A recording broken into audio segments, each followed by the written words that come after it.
방송문화진흥회 이사장을 하셨던 고영주 변호사님을 모시고 인터뷰를 갖도록 하겠습니다. 고영주 변호사님, 오늘 시간 내주셔서 고맙습니다. 예, 반갑습니다. 네. 우선 문재인 대통령과 관련된 질문부터 먼저 드리도록 하겠습니다. 예.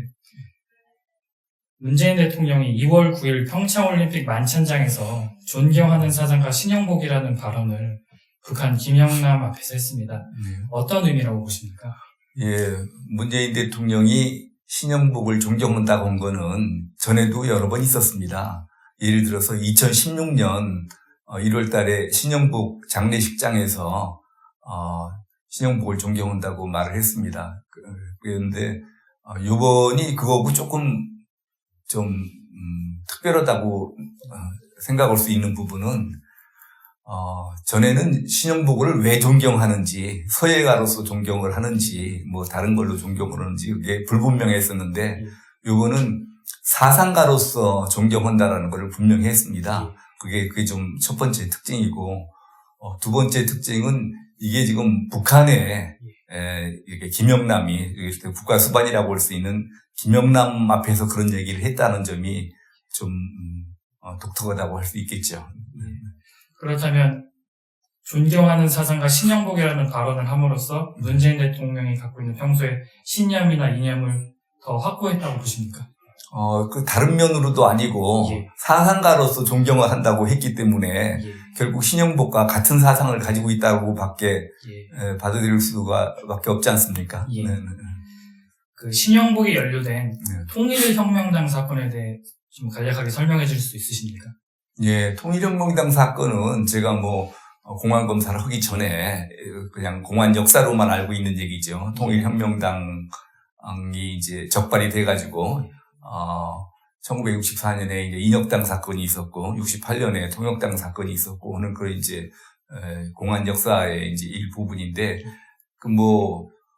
김종태가 북한에 가서 김일성을 몇 번씩 만나고 그렇게 했는데 그 부분에 대해서는 이미 신영복을 잘 아는 이제는 김문수 지사님이 지난번에 이미 다 말씀을 하셨고 그런 것 같아서 제가 따로 더 드릴 말씀은 없습니다. 다만 명확하게 하자면은 반대한민국적인 운동이었다는 건 확실하죠. 그건 완전히 김일성을 몇 번씩 만나고 충성맹세를 하고 간첩 조직이죠. 그 신영복 이 교수가 전향 여부를 명확하게 밝히지 않았는데 이거는 전향을 하지 않았다고 보는 게 맞습니까? 전향 여부를 밝히지 않은 게 아니라 위장 전향을 하고 감형을 받아서 석방이 됐죠. 그런데 나와서 그거는 그냥 형식적으로 쓴 것이다. 전향서를 쓰고 안 쓰고는 아무 문제가 없다. 실제로 배신을 하느냐 안 하느냐 그게 문제지. 전향서 쓴 거 그게 무슨 의미가 있느냐 이런 취지로 얘기를 해서 전향한 것이 아니라는 거를 밝혔죠. 전향하지 않았다고 보시는 거죠? 예. 알겠습니다. 현 정부는 이른바 좌파 운동권 정권이라고도 합니다. 현 집권 세력에 대한 이념적 정의를 내려주실 수 있으십니까? 예, 이미 제가 말고 여러분들이 다 얘기를 했죠. 주사파 정권이라고 했는데, 제가 과거에 이제 제가 알 수 있는 거는 전대협이라는 게 있었습니다. 1987년에 생겼나요? 88년에 생겼나? 하여튼 그런데, 그 당시 이제 한참 대학가에서 혁명론 가지고 논쟁이 있다가 결국은 CNP 논쟁이라고 그래가지고 CDR, MDR, PDR 이래가지고 혁명론을 논쟁을 하다가 결국은 이제 북한의 대남 적화혁명 노선인 NLPDR, 민족해방인민민주주의 혁명론으로 통일이 됐거든요. 그래서 그 당시 대학가의 혁명론은 전부 이제 NL로 통일이 됐었는데 이를테면 주체사상과 NL 혁명론을 신조로 갖고 있는 사람들이 중심이 돼서 전대협이 만들어졌기 때문에 특별히 내가 그런 주사파가 아니다라고 하기 전에는 전대협 출신이다 그러면은 이름은 주사파로 보는 것이 맞다고 봅니다. 그런데 현 정부의 이제 가장 핵심이 될 수 있는 청와대에 주사파 출신들이 전대협 출신들이 많이 들어가 있다라는 거는 그게 우연한 일이 아니지 않느냐, 그렇게 보죠. 네. 대표적으로 주사파 출신 임종석 비서실장이 있습니다. 예. 공개적으로 사상 전향을 밝히지 않았는데 예. 전향했다고 보시는지, 혹은 이외에도 다수 운동권 출신 참모들이 있는데 이들은 어떻게 봐야 되는지 궁금합니다. 글쎄요, 제가 알기로는 청와대에 들어간 전대협 출신들이 전향한 사람은 없는 걸로 알고 있습니다. 네, 네, 네. 그럼 아직도 과거에 그런 학생 운동을 했을 때 이념을 갖고 국정을 이끌어 나간다고 보고 계십니까? 그런 위험성이 있다고 보는 거죠. 네. 말 그대로 아직도 그 혁명을 꿈꾸고 있는 세력이 지금 청와대에 들어가 있는 거네요. 그렇죠. 네. 네, 알겠습니다. 이 운동권 세력에 대해서 추가적으로 여쭤보자면은, 과거 운동권 출신이 전향 여부를 밝혀야 한다고 보십니까? 이게 어떻게 보면 국가가 개인의 사상을 검열하는 것처럼 보일 수 있지 않습니까? 그 소독의 경우는요, 한번 공산주의 운동을 했던 사람은 평생 공직에 들어갈 수 없게 그렇게 법으로 돼 있었습니다. 그런데 지금 우리나라에서는 거의 그런 거를 공산주의 활동 경력을 도리어 지금 훈장처럼 생각하고 정부 정치권에서 받아주고 그러고 있는데, 정치인이라고 그러면은, 공인이라고 그러면은, 자기가 사상, 이념이 어떤 것인지를 확실히 밝혀줘야죠. 예. 그 사상 전향 여부를 알 수 있는 방법이 있습니까? 가령 북한의 3대 세습을 비판하지 못하면은 북한을 이제 좋게 보는 사람으로 이제 우리가 알고 있는 김동식 공식이라고 해서 아주 정확한 얘기입니다. 이를테면 체제 얘기를 한다든지, 세습 얘기를 한다든지, 주체사상 얘기를 한다든지, 이거는 절대 금기로 돼 있지 않습니까? 김동식 씨가 5가지 조건을 내걸었는데 아주 좋은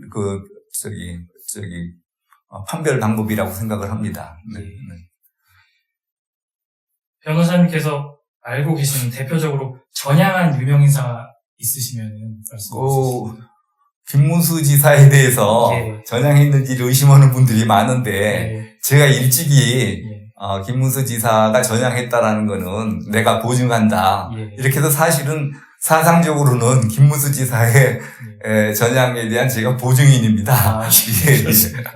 네. 공산주의를 비판하고 북한의 체제를 비판하고 네. 말 그대로 이제 북한의 지도자 김일성, 김정일, 김정은을 비판할 수 있으면은 전향한 정치인. 주사파가 주사파 활동을 했던 사람이 그러면은 그거는 전향한 거죠. PD계는 또 전향했는지 여부를 보는 게 다르고 사실은 김문수 지사는 PD계 아닙니까? NL계가 아니고. 그래서 이제 근데 그 후로 이를테면 대한민국을 긍정적으로 생각을 하고 그런 이승만 대통령, 박정희 대통령을 존경하고 그런 것은 지금 우파 정치인들도 하기가 어려운 얘기입니다. 지금 세태에서 이승만 대통령 존경한다, 박정희 대통령 존경한다 그러면은 정말 정치인으로서는 그렇게 좋은 효과가 없기 때문에 다들 꺼려 하는데 제일 먼저 앞서서 뭘 얘기를 했거든요. 그래서 저는 그거 보고 이게 김문수 지사는 틀림없이 전향을 했다 그렇게 믿고 있습니다. 네. 예, 알겠습니다.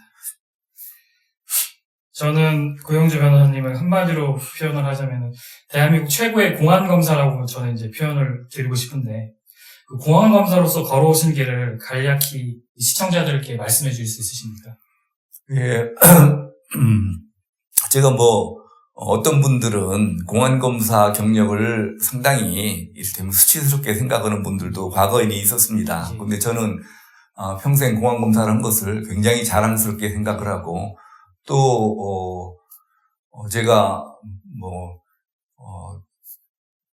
최초로 민중민주주의가 이적 이념인 것도 밝혀냈고 전교조가 표방하는 참교육이 이적 이념인 것도 제가 처음으로 밝혀냈고 한총련이 이적 단체인 것도 제가 규정을 한 것이고 물론 나와서 얘기지만 통진당이 그러니까 위원정당이라는 것도 제가 이론적으로 밝혔고 그래서 하여튼 굉장히 보람이 있었다고 생각을 하고 있습니다.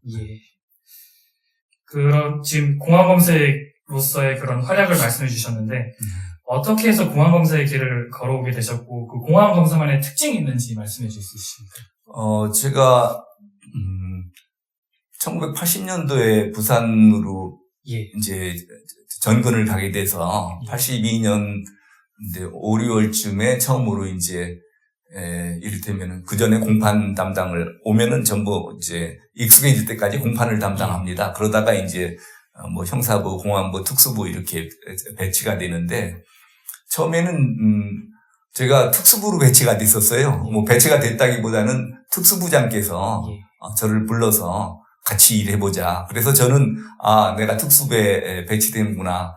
근데 부산에서는 특수부 검사를 해야 이게 대우를 받습니다. 네.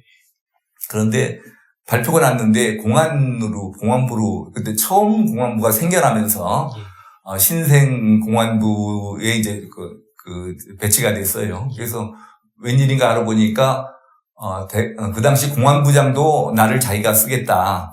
공안부에서 쓰겠다. 그러는데 그 당시까지만 해도 공안부가 인원 선발에 최우선권이 있었습니다. 그래서 결국은 발탁이 되는 바람에 특수부에 가지를 못하고 이제 공안부에 이제 가게 됐죠. 예.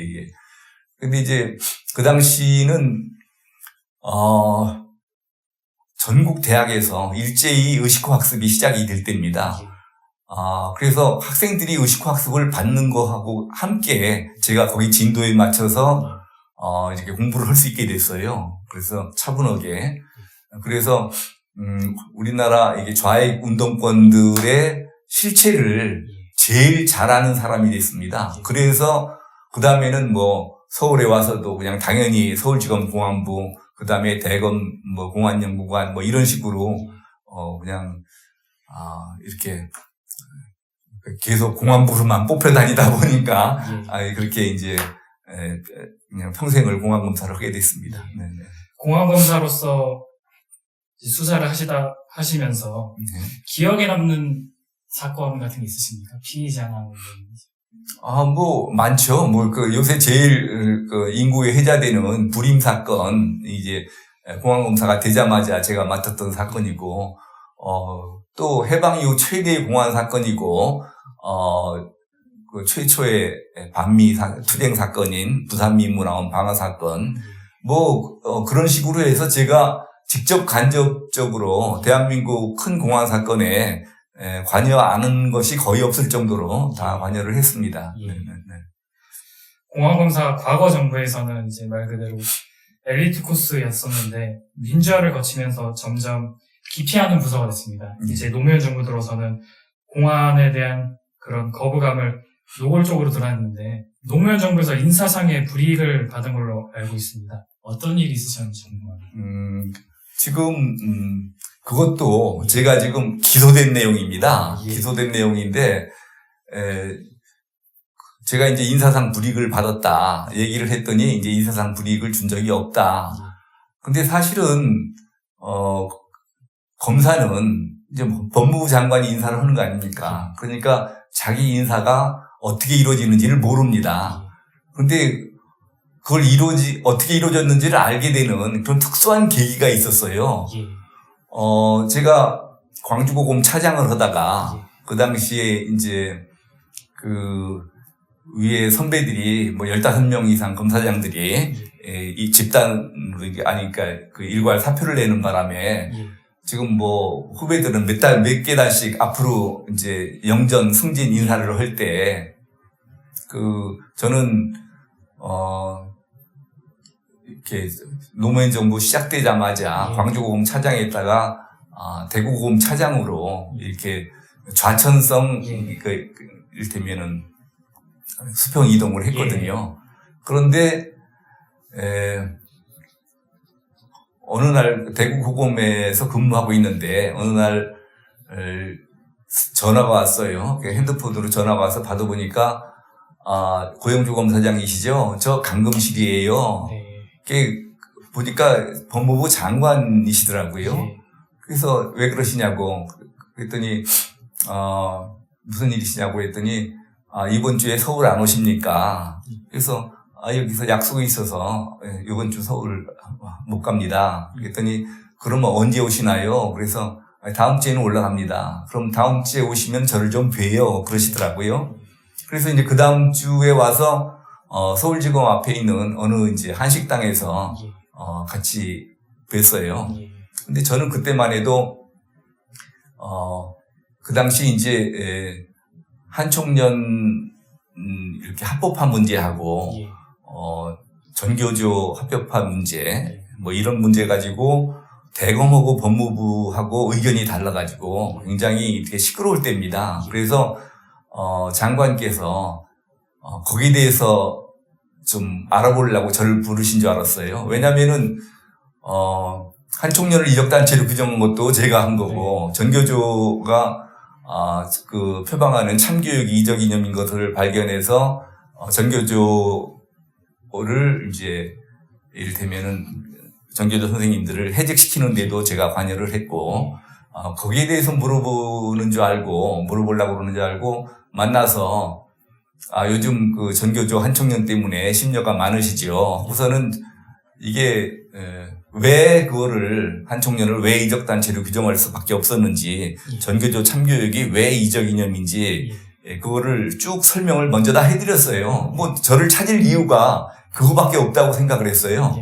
근데 뜻밖의 이분이 그걸 다 듣더니 아이고 감사하다고 다른 데서는 절대로 들을 수 없는 얘기를 오늘 들었다고 그러면서 그렇지만 저 그런 사람 아니에요. 저 의심하지 마세요. 그러더라고요. 그러니까 제가 은연중에 강 장관도 뭐 그런 세력이 아니냐라는 그런 게 어떻게 비쳤었나 봐요. 저는 뭐 전혀 뭐 장관한테 그럴 리가 있겠습니까? 그러는데 저 의심하지 마세요. 저 그런 사람 아니에요. 그래서 그러면 저를 왜 보자고 그러셨습니까? 그러니까 요번에 이제 지난번에 처음 인사할 때는 이제 본인이 검찰에 대해서 아무것도 모르고 그냥 받은 대로 인사를 했는데 요번에는 자기가 이제 장관 된 이후에 처음으로 이제 실제로 이제 본인 인사를 하게 되는데 그야말로 적재적소에 좀 그 사람을 쓰고 싶어서 그래서 이제 각 분야를 물어보니까 뭐 강력부에는 조승식 검사장 뭐 그때는 이제 검사장 되기 전인데 이제 적합하다고 추천을 받고 보건부는 정동기 검사장이 뭐 적합하다고 추천을 받고 근데 공안부장을 대검 공안부장을 누구를 시키면 좋겠느냐 하고 검찰 선후배 좌우 뭐 안팎에 다 물어봐도 대검 공안부장은 고영주 검사장이 해야 된다라고 전부 그런다는 거예요. 그래서 그러니까 좀 대검 공안부장을 맡아달라. 그래서 이게 지금 저는 이를테면 공안 업무에서는 완전히 배제된 상태였거든요. 그 당시에. 그래서 이게 이분이 굉장히 순진하기도 하고 훌륭하기도 하고 근데 서로 한다고 하더라도 제가 그렇게 말씀을 드렸어요. 제가 여태까지 무슨 소신에 반해서 업무 처리를 한 적이 없는데 현 정부하에서 제가 대검 공안부장을 맡은들 제가 무슨 일을 할 수 있겠습니까? 말씀은 고맙지만 사양하겠습니다. 그랬더니 뭐 장관이 자리를 맡아달라고 이렇게 말씀하시는데 거기에 대해서 거절을 하니 이게 지금 뭐 더 할 말이 뭐가 있겠습니까? 근데 아주 어색하게 그 자리가 끝났어요. 그래서 저는 그걸로 끝난 줄 알았죠. 그냥 그래서 자리로 말하면 내가 대검 공안부장 평생 하고 싶었던 일이지만 그거는 노무현 정부 하에서는 그게 내가 일을 할 수 있는 자리가 아니라고 생각을 해서 거절을 했는데 그래 아쉽긴 하지만 하여튼 마무리 짓기를 잘했다 그러고 있는데 그 다음 주쯤 해가지고 대구에 가 있는데 또 전화가 왔어요. 전화가 와서 고영주 검사장이시죠? 저 강금실이에요. 또 그러시더니 예 무슨 일이신가요? 그랬더니 저 지금 청와대 들어가는 길입니다. 대검 공안부장 꼭 맡아주셔야 합니다. 이러는 거예요. 근데 아니 지금 인사안을 가지고 청와대 들어가시는 분한테 거기서 안 됩니다. 그럴 수도 없고 그래서 어쨌든 잘 알겠습니다. 그냥 그렇게 답변을 드렸어요. 그랬더니 그날 저녁 때 다시 전화가 왔어요. 아이고 죄송하게 됐습니다. 대검 공안부장은 안 되게 됐습니다. 그러니까 저는 다른 검사 같으면은 그게 인사가 어떻게 이루어지는지 모르지만 저는 장관이 나를 시키려고 했는데 청와대 들어가서 이게 안 됐구나라는 걸 아예 바보 천치가 아닌 나는 알죠. 예. 그런데 그 청와대에서 담당하는 사람이 누굽니까? 검찰 인사를 담당하는 사람은 민정수석 아닙니까? 그 당시 민정수석이 문재인 대통령이었고, 그래서 문재인 대통령이 나를, 그 당시 민정수석이 나를 비토온 것을 알게 됐죠. 예. 어지간하면은 장관 인사를 받아줍니다. 그게 특별한 사유가 없으면은. 그런데, 특히 이제 그 당시에는, 검찰 일에 관여하지 않겠다라고 청와대에서 막 그렇게 천명을 했을 때인데, 노무현 대통령이. 그런데 장관이 하려고 하는 인사를 오죽하면은, 그걸 거부를 했겠습니까? 그러니까, 나를 비토하는 거구나라고 알게 된 거지요. 네. 예. 이 검찰에서 남부지검장을 끝으로 검찰 생활을 마감을 하셨는데, 남부지검장으로 가시게 된 건 어떻게 해서 가시게 된 건가요? 그 후에 저는 사실상 이제 검찰에서는 이제 앞에 희망이 없다고 생각을 하고 사실 이제 사표내는 생각을 했었죠. 그랬더니 공안 선배들이 예. 긋고 말리더라고요. 그 지금 내가 고검 차장 검사로만 있다가 맞출 거면은 이게 무슨 의미가 있겠느냐. 그랬더니 선배들은 아니다. 검찰 인사라는 게 그럴 수가 없는 거다. 한 번만 더 좀 기다려봐라. 이제 그러고 있는데 이제 강금실 장관 전화도 받고. 근데 그 당시에 검사가 나가면은 변호사 개업을 해서 돈도 벌 수 있다라는 생각을 제가 했었으면은 그 당시에 바로 나왔죠. 근데 어떻게 저는 바보처럼 평생 제가 변호사를 한다라는 생각을 전혀 못 해봤어요. 그래서 나가면 그냥 연금으로 먹고 산다라고 생각만 하고 있었는데, 그래서 선배들이 말리고 그러면서 생각해 보니까 연금으로 먹고 사르나 그 고검 차장으로 월급으로 먹고 사르나 마찬가지고. 그러고 사실 욕심을 내서 그렇지 평생 검사장이 못 돼본 사람도 있는데 나는 그래도 고검 차장 검사장급이니까 그것도 됐는데 내가 불평할 게 아니다. 그렇지만 내가 무슨 검찰에 앞으로 희망이 있다든지 그런 생각은 못하고 그냥 지내고 있다가 아까 말씀드린 강금실 장관 그 일을 겪은 거 아닙니까? 그래서 이제 다시 이제 원위치가 된 거죠. 그래서 이제 일찍 휴가를 받아가지고 평창에 가서 이제 쉬고 있는데 어느 날 또 장관한테 전화가 왔어요. 지금 청주에서 양길성 몰래카메라 사건이 터져가지고 이거 수사를 해야 되는데 검사장이 몸이 아파서 입원해 있고 그래서 이건 그런 청에 검사장도 없을 수는 없으니까 나보고 좀 가서 검사장을 좀 먼저 맡으라고 그러니까 사전 발령을 낸 거죠. 정식 인사가 있기 전에. 그래서 이제 부랴부랴 이제 청주지검장으로 이제 부임을 해야 됐죠. 그래서 제가 이제 고검차장을 면하게 된 겁니다. 그러니까 강금실 차장이 전에 이제 말씀하신 게 있었다가 그게 좀 미안하고 그러니까 이제 특별히 이제 내 후임으로 가게 돼서 그렇게 내가 잘 가는 자리는 아니지만 고검차장을 벗어나게 된 거죠. 그런데 이제 그때 양길성 몰래카메라 사건이 나중에 잡고 보니까 검사가 범인이었잖아요. 근데 도저히 그거는 풀릴 수 없는 이게 추적할 수 없는 네 군데 단락이 있습니다. 그런데 정말 하늘이 도와가지고 그거를 제가 범인을 밝혀냈어요. 그것만 얘기해도 몇 시간 얘기를 해야 되기 때문에 오늘은 그러니까 그 당시 송광수 검찰총장께서도 내가 그걸 이렇게 해결했다는 얘기를 들으시고 본인께서는 도저히 그거를 풀 수 없는 사건이라고 생각했는데 어떻게 그걸 해결했느냐라고 막 무지개 감탄하고 좋아하신 적이 있어요. 하여튼 그러니까 다시 쫓아버릴 수는 없잖아요. 그래서 이제 그렇다고 이제 검사장을 내보낼 수는 없고 그러니까 이제 대검 감찰부장으로 이제 데려다 놨다가 그 다음에 이제 김성규 장관님이 오시면서 다소 이제 만회를 해서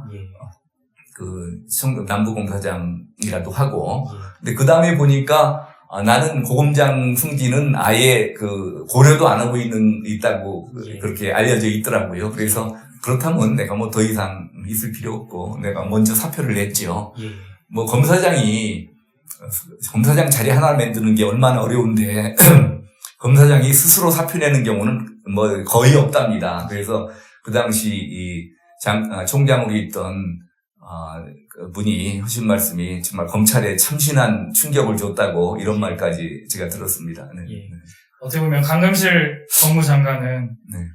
고영주 변호사님이 그 인사상의 불이익을 받은 적이 없다라고 언론에 얘기를 하는데 그 대검 공안부장 간 얘기는 쏙 빼고 얘기를 하는 거네요. 그 이후 사건을 얘기를 한다고 보면 되겠습니까? 인사상 불이익을 예. 받은 적이 없다. 예. 지금 강금실 장관님을 그 지난번에 증인신문을 했어요. 예. 근데 이제 나한테 공안부장을 제안한 적도 없고 예. 어떻게 장관이 그거를 먼저 제안을 하느냐 공자 말씀을 하시는데 저는 사실은 강금실 장관한테 미안하죠. 저는 검찰에 아무런 희망이 없을 때 어쨌든 그분이 나를 알아서 써주려고 그래도 그 장관이 이 적재적소에 사람을 아무런 사심 없이 적재적소에 사람을 쓰려고 했다라는 거는 대단한 겁니다. 그런 분 거의 없다고 보시면 돼요. 저는 그 평생 처음 본 거예요. 그래서 강금실 장관을 굉장히 제가 높이 평가합니다. 그분이 내가 무슨 뭐 그분한테 나를 어떻게 좋은 자리를 보여달라고 인사 청탁을 했다든지 전혀 그런 게 아니고 본인 스스로 어느 자리에 누가 적격이냐를 찾아가지고 그렇게 했다라는 거는 장관으로서 굉장히 훌륭하신 분이고 내가 사실 그런 면에서는 연세는 어리지만 존경을 합니다. 네. 그리고 아까 말씀드린 것처럼 아무 희망이 없던 상황에서 청주검사장이라도 희망을 키워준 분 아닙니까? 근데 그분한테 누가 되게 된다라는 거는 진짜로 제가 좀 내키지 않는 건데 제가 그런 말을 하려고 해서 했던 것이 아니고 우연히 2013년 1월 달에 신년 할애에서 그런 얘기를 하니까 그때는 강금실 장관 얘기를 한 것도 아니죠. 제가 하여튼 노무현 정부에서 불이익을 받았다고 했는데 불이익을 받지 않았다고 고소를 해가지고 불이익을 준 적이 없다고 고소를 해서 잘못하면 내가 처벌을 받게 되니까 그래서 할 수 없이 강금실 장관을 이제 검찰에서 내용을 저희가 부인을 하니까 그렇지 않다. 그 조서는 사실이 아니다 하니까 검찰이 그 조서에 증거 능력을 인정받기 위해서 검찰이 신청을 한 거죠. 그래서 하여튼 그런 곤란한 입장에 처하게 된 거는 진짜로 제가 이제 마음이 아픕니다. 그렇지만 강금실 장관이 지금 뭐 대통령 뜻에 반해서 지금 뭐 그렇게 말하기도 어렵지 않습니까? 강금실 장관이 그런 식으로 말씀하신 거에 대해서는 제가 뭐 탓하고 싶은 생각이 없습니다. 어쨌든 간에 지난번에 그래도 저는 제가 진실이라는 거를 밝혀야 되니까 증인신문을 마치고 저는 제가 한 말이 사실이라는 거를 밝히기 위해서 거짓말 탐지기 실험을 받을 용의가 있는데 장관님 어떻게 같이 받으실 용의 없으십니까? 그러니까 깜짝 놀라서 거절을 하시더라고요. 뭐 그걸로 장관님은 장관님대로 책임을 치르셨고 나는 나대로 내 말이 사실인 거를 밝히고 그런 거 아니겠습니까? 네네.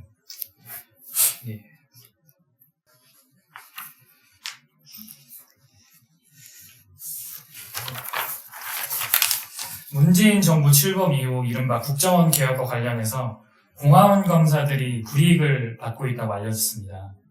검찰 내 전문 공안 검사의 명맥이 유지는 되고 있는지 궁금합니다. 제가 공안 검사를 할 때 DJ 정부가 들었을 때 과거에 공안했던 사람들은 거의 대부분이 구공안이라고 그래가지고 전부 자리를 물러났습니다. 아주 사표를 내든지 보직이 이제 바뀌든지. 그리고 신공안이라고 들어온 사람들은 기본적으로 공안 경력이 없던 사람들이 이제 신공안이라고 그래가지고 공안 업무를 맡게 됐습니다. 그런데 이제 종전에 조금 있던 사람들도 또 신공안으로 맡은 사람들이 조금 공안 업무에 익숙해지려고 하니까 노무현 정부 들어서 또 구공안이라고 공안 업무를 조금이라도 해본 사람들은 거의 다 몰아냈습니다. 그리고 또 신공안으로 교체를 하고, 그렇게 해놓으니까 사실상, 공안의 이제 명맥이 끊어졌다고, 보는 게 맞고요. 지금 실력으로 봐서는 그렇게 공안의 전문성을 갖춘 사람들이 있기가 어려운 환경입니다. 예, 예, 네. 예전에는 그 검찰 내에 민주이념 연구소 같은 이념 문제나 공안 문제를 다루는 부서가 있었는데 예, 예. 이게 노무현 정부를 거치면서 없어지지 않았습니까? 이미 김대중 정부 때 다 없어졌죠. 다 없어졌어요. 예, 예. 네. 그러면 이런 안보에 대해서 이제 손 놓고 우선 추구하는 바가 다르니까요. 예, 이념이 다르기 때문에, 예. 그거를 종전의 이념을 유저라고 할 수는 없는 거죠. 네, 네. 알겠습니다. 좌익 사상, 좌경 운동권의 이념에 대해서 굉장히 전문적이시고 대한민국에서 최고라고 저는 알고 있는데 좌익 사상 중에 주류 사상과 비주류 사상이 있으면은 간략하게 말씀해 주시고 특징과 차이점을 좀 설명해 주실 수 있습니까? 좌익 사상이라고 그러면은 우리나라의 민중민주주의, 북한의 인민민주주의, 주체사상, 또, 북한에서 말하는 진보적 민주주의, 우리나라 전교조의 참교육, 이런 여러 가지가 있는데, 지금 상황에서 이제 그 주류, 비주류를 얘기한다 그러면은, 혁명론을 놓고, NL계와 PD계가 갈라져 있는데, 지금은, 북한의 지원을 받는 NL계가 지금 주류고, 북한의 지원을 받지 못하는 PD계가 비주류죠. 네네. 그렇습니다. 네. 알겠습니다. 네. NL과 PD를 말씀하셨는데, 네. 물론 둘 다 위험하지만, NL과 PD 중에 누가 더 위험한 존재입니까? 둘 다 위험하죠. 네. 결국은, 그러니까, 그 사람을 칼로 찔러 죽이는 게 나냐, 총으로 쏴 죽이는 게 나냐, 어떤 것이 더 위험하냐, 그 얘기나 똑같거든요. 결과는 그 사람은 죽는 겁니다. 더 위험하고 덜 위험하고 없습니다. 예. 네. 똑같이 위험하다. 예, 똑같이 위험한데 방법론에서 우리나라에서는 북한의 지원을 받는 그런 NL, PDR 혁명론이 더 힘을 받고 있는 겁니다. NL과 PD 출신 중에 유명 정치인이라든지 인사를 말씀해 주실 수 있으십니까? 지금 다 아는 내용인데, 지금 NL계 대부로는 임종석 비서실장이실 테고, PD계는 조국 민정수석 아니겠습니까? 네. 한국에서 이른바 자생적 주사파 붐을 만들었던 강철 서신의 김영환은 전향을 했는데 왜 이 사람들은 아직도 전향을 못하고 있는 겁니까? 저는 김영환 씨가, 글쎄요, 저는 김문수 지사에 대해서는 전향했다고 보증을 하지만, 그분이 전향했는지는 제가 잘 모르죠. 그리고 김문수 지사 말씀이 항상 이 전향한다는 게 사상을 바꾸는 것이 담배 끊는 것보다 훨씬 어렵다라고 항상 말씀하시잖아요. 그러니까 한번 그 길에 빠져보신 분은 그게 얼마나 빠져나오기 힘든지 잘 아실 겁니다. 네. 김문수 전 지사를 말씀하셔서 그런데 김문수 전 경기도지사가 인터뷰하면서 이런 얘기를 했습니다. 김일성주의자들은 교도소에서도 단파 라디오로 주체 사상을 학습했다고 했는데 이게 실제로 가능한 일입니까? 사실은 그런 일이 있으면 안 되는데요. 심심치 않게 담배가 반입된다든지 그런 게 있으니까 또 교도관들 중에는 은연중에 그들을 편드는 사람들이 많이 있었습니다. 그래서 불가능한 일이라고는 할 수 없는 거죠. 지금 우리 영화 쇼생크 탈출이라든지 이런 거 보면은 안에서 별것들이 다 들어가지 않습니까? NL 계열을 이른바 이제 주사파, 주체사상파라고 표현을 하면서 동시에 김일성주의자라고도 표현을 합니다. 북한은 그 특징이 수령론에 근거한 세습 독재인데 이제 주사파를 김일성주의자, 김정일주의자, 김정은주의자라고 표현해도 문제되지 않는 것 아닙니까? 그러니까 지금 정확하게는 주체사상파인데 주사파, 주체사상파하면은 사람들이 좋은 건 줄 알으니까 그것이 나쁜 거라는 거를 분명히 하기 위해서는 김일성주의, 김정일주의 이렇게 표현하는 것이 알아듣기가 쉽겠죠. 마찬가지입니다. 결국은 북한은 공산주의 혁명으로 이제 집권을 했고 그 정권을 유지해가는 방법이 주체사상, 선군사상 이런 거기 때문에 결국은 김일성주의, 김정일주의 이런 것들이 다 그것들이라고 보면 되는 거죠. 네. 말씀하신 대로 NL과 PD에는 큰 차이가 없고 방법론의 차이일 뿐이라고 말씀하셨는데 네네. 이른바 PD 계열이 좌파의 주류 세력이 됐으면 친북 성향, 종북 성향은 좀 벗어날 수 있었을 것으로 보이시죠? 그러면요. 그 PD 계열은 NL 계열을 굉장히 경멸합니다. 지난번에 민노당에서 무슨 당이 떨어져 나왔죠? 그 사람들이 떨어져 나올 때 너희 같은 종북 세력들하고는 함께 못하겠다 하고 떨어져 나온 거 아닙니까? 그러니까 그 사람들은 공산혁명을 해야 된다고 하면서도 우리 그 노동자 농민의 힘으로 해야 된다고 생각을 하지 이 김일성의 도움을 받아서 해야 된다고 생각을 안 하거든요. 도대체 김일성이를 존경하고 저렇게 말이 되느냐? 그게 굉장히 경멸합니다. 우리보다 더 경멸합니다. 예. 네. 아까 말씀하신 대로 NL의 유명인사가 임종석 비서실장이고 PD의 유명인사가 조국 민정수석인데 어떻게 보면 둘이 사이가 안 좋은데 같이 청와대에 있습니다. 이건 어떻게 보십니까? 그래서 제가 우리 애국 세력들한테 얘기를 합니다. 봐라. 좌익 세력들을 봐라. 저게 바로 통일전선 전술이다. 통일전선 전술이라는 거는 혼자 힘만 가지고 목표를 달성하기 어려울 때 그 주변의 세력들하고 목표만 동일하면은 약간의 다른 사람들이라도 힘을 모아서 목표를 달성하는 것이 통일전선 전술이거든요.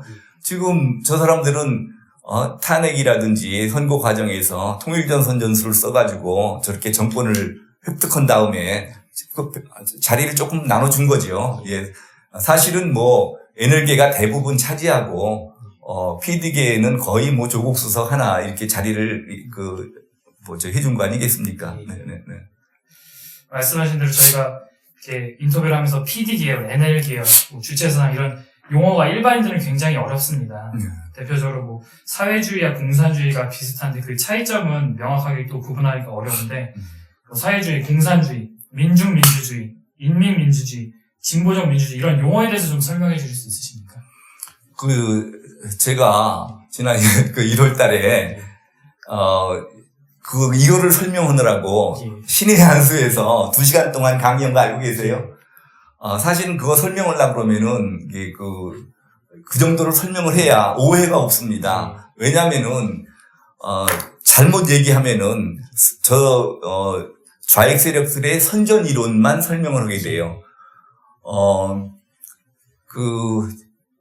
좌익 세력들은 기본적으로 좌익 이념이라는 건 뭐냐면은 사회적 약자를 이용해서 정권을 획득하려는 사기극입니다.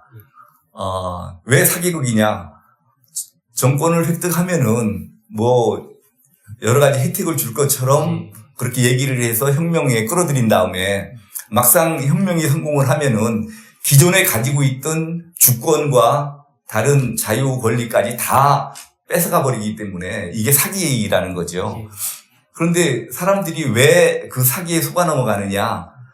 이 사기 수법이 기기묘묘하기 때문에 그렇습니다. 어떤 사기 수법을 쓰느냐? 첫 번째가 이론이 이중구조로 되어 있습니다.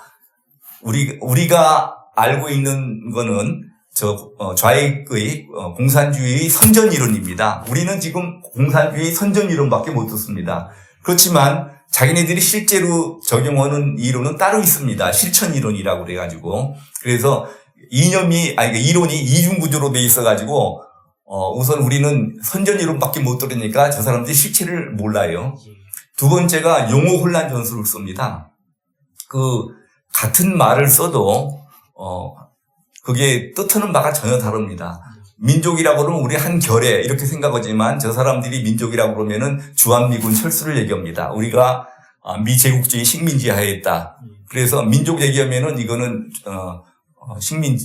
미군을 몰아내고 민족 해방을 해야 된다 하는 뜻이 들어 있어요. 그리고 평화라고 하면은 온 세상이 공산화된 상태를 평화라고 봅니다.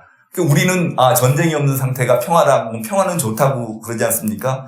그 사람들이 우리 민족끼리 합쳐서 평화를 이루자 그러면은 이거는 미군 쫓아내고 같이 공산화하자 이런 뜻입니다. 그러니까 그 말을 알아듣기가 어렵습니다. 그래서 이런 용어 혼란 전술을 쓰는 게 있고, 세 번째는 이 궤변을 사용합니다. 궤변. 민주주의 중앙집권제, 민주집중제 하는 건데, 이건 뭐냐면은, 이를테면은, 노동자, 농민이 주인이라고 그러잖아요. 그런데 이제 그 실천이론입니다. 이 얘기는 실천이론 들어가면은, 거기서 이제 계급 간의 권력을 나눠 가질 수 없다 해가지고 농민을 일찌감치 털어버립니다. 그러면 노동자가 주권자가 될 수 있느냐. 노동자, 농민의 주권이라고 그랬다가 농민을 털어버리니까 그럼 노동자는 주권을 가질 수 있느냐. 이때 이제 저 궤변이 나오는 거예요. 그 많은 노동자들이 수백만 수천만의 노동자들이 어떻게 효율적으로 단일하게 주권을 행사할 수 있겠느냐. 이런 효율적으로 주권 행사를 하기 위해서는 이 주권을 공산당에 위임해야 된다. 그러면 주권을 공산당한테 줘버리면은 노동자들은 주권이 없는 거예요. 이거 주권이라는 게 절대적인 권리이기 때문에 이제는 공산당의 지시에 무조건 따라야 됩니다.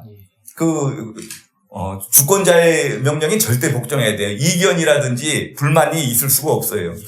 그러면은 공산당은 그 많은 사람이 수십만 되는 공산당이 어떻게 다 효율적인 주권 행사를 하고 있습니까? 다시 민주집중제에 의해서 중앙위원회에다가 위임하고 중앙위원회도 수백 명이 어떻게 단일 효율적인 주권 행사를 할 수 있겠어요? 다시 정치국에다가 위임을 합니다. 정치국도 수십 명이 단일한 주권 행사를 할 수 없겠죠. 그래서 그거를 결국은 수령 1인한테 위임하게 됩니다. 그래서 공산주의 국가는 말만 노동자 농민의 주권이라고 얘기를 하지 실제로는 수령 1인 주권입니다. 그래서 공산주의 국가는 어느 국가든지 전부 수령 1인 독재 체제가 되게 돼 있어요. 그러면 옛날에 소련, 중공, 쿠바, 북한 어디 할 것 없이 공산주의 국가는 수령 1인 독재 체제가 되게 돼 있습니다. 이런 게 이제 전부 궤변에서 나온 거고. 그 다음에, 억지가 있어요. 네 번째가, 무조건 억지를 부리는 거예요. 주체사상 같은 거를 예를 들어보면은, 주체사상은 우리가 전부, 내용을 들어보면 시작은 이렇게 시작합니다. 1단계가 사람은 자연의 주인이요 사회의 주인이요 자기 운명의 주인이다. 그래서 우주 만물 중에서 가장 고귀한 존재이다. 여기까지 들으면은 100번 맞는 말 아닙니까? 특히 이제 우리나라 사람들이 이 주체 사상에 공감하기 쉬운 것이 이게 바로 우리 민족 전례의 사상인 인내천 사상의 표현이에요. 그러니까 우리가 평소 알던 거고 탁 들어맞는 거죠. 그래서 주체사상이 진리구나 이렇게 하는데 두 번째 강의에서 억지가 나옵니다. 무슨 억지가 나오느냐. 도대체 인간은 왜 존재하고 사람은 왜 사는가 이런 명제를 내놓고 인간은 혁명을 위해서 존재하고 혁명을 위해서 산다. 이런 억지가 어디가 있습니까? 그 다음에 세 번째 단계 가서는 사람이 우주 만물 중에서, 만물의 주인인 사람이 주인으로서의 지위를 찾기 위한 혁명이 성공하기 위해서는 신격화된 무리의 존재인 수령의 지도하에서만 가능하다. 해가지고 혁명에서뿐만이 아니라 일상사를 모조리 수령을 위한 것으로 그렇게 하도록 결론을 내거든요. 이런 것이 이제 억지 논리죠.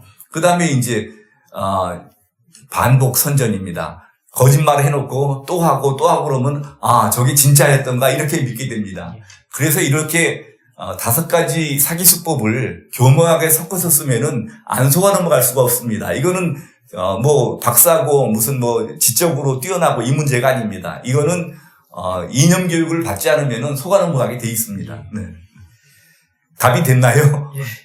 추가적으로 여쭤보자면 이제 민중민주주의, 인민민주주의 이런 용어를 들어보면은 뭔가 민중이 주인이 되고 인민이 주인이 되니까 진짜 더 민주주의인 것 같다고 사람들이 오해를 하는데. 맞아요. 그 얘기를 하려다가 예. 내가 왜냐하면 선전이론만 먼저 말하면은 이게 내가 공산주의를 선전하는 게 되기 때문에 그래서 지금 민중민주주의를 말씀을 드릴게요. 제가 아까 말씀드린 것처럼 불임사건 수사를 했는데 불임사건 피의자들은 그 당시까지만 해도 자기가 공산주의자인 것을 자랑스럽게 얘기를 했어요. 제가 여러 번 얘기했다시피 저한테도, 지금은 우리가 검사님한테 조사를 받고 있지만 곧 도래하는 공산주의 사회가 되면은 우리가 공산님을 심판하게 될 겁니다 할 정도로 자신 있게 공산주의를 주장을 했었는데 재판을 받는 과정에 좌익 세력들의 상부에서 법정 투쟁 지침이라는 게 내려옵니다. 내용은 뭐 이런 겁니다. 하여튼 경찰에 붙잡히면은 묵비권을 행사해라. 경찰에서 자백이 있어도 검찰에 가면 부인을 해라. 검찰에서 부인했어도 법원에 가면 또 부인해라. 제일 중요한 것이 자기가 공산주의자인 것은 절대로 밝히지 말아라. 이런 게. 그래서 그 이후로는 자기가 공산주의자라는 말을 안 하게 돼요. 그러면 그 사람들이 공산주의 신념을 버렸을까요? 안 버리죠. 그거를 민중민주주의라는 말로 바꿔서 쓰는 겁니다. 그 처음에는 이런 책이나 이런 데서 민중민주주의라는 말이 나오는 거예요. 그리고 내용을 보면은 이게 지금 북한의 인민민주주의하고 비슷한 내용들이 계속 나오는 겁니다. 그래서 이건 인민민주주의나 마찬가지 아니냐, 이적 이념이다라고 조사를 하면은 뭐라고 그러냐면은 용어가 비슷하다고 또 용공 조작을 하려고 그러느냐 이렇게 나오는 거예요. 그래서 답답해하고 있는데 1985년에 고대에서 화염병 시위를 준비하고 있다고 그렇게 첩보가 들어왔어요. 그 당시에는 시위했다 그러면 화염병 날르고 쇠파이프 강목 휘두르고 그럴 때니까.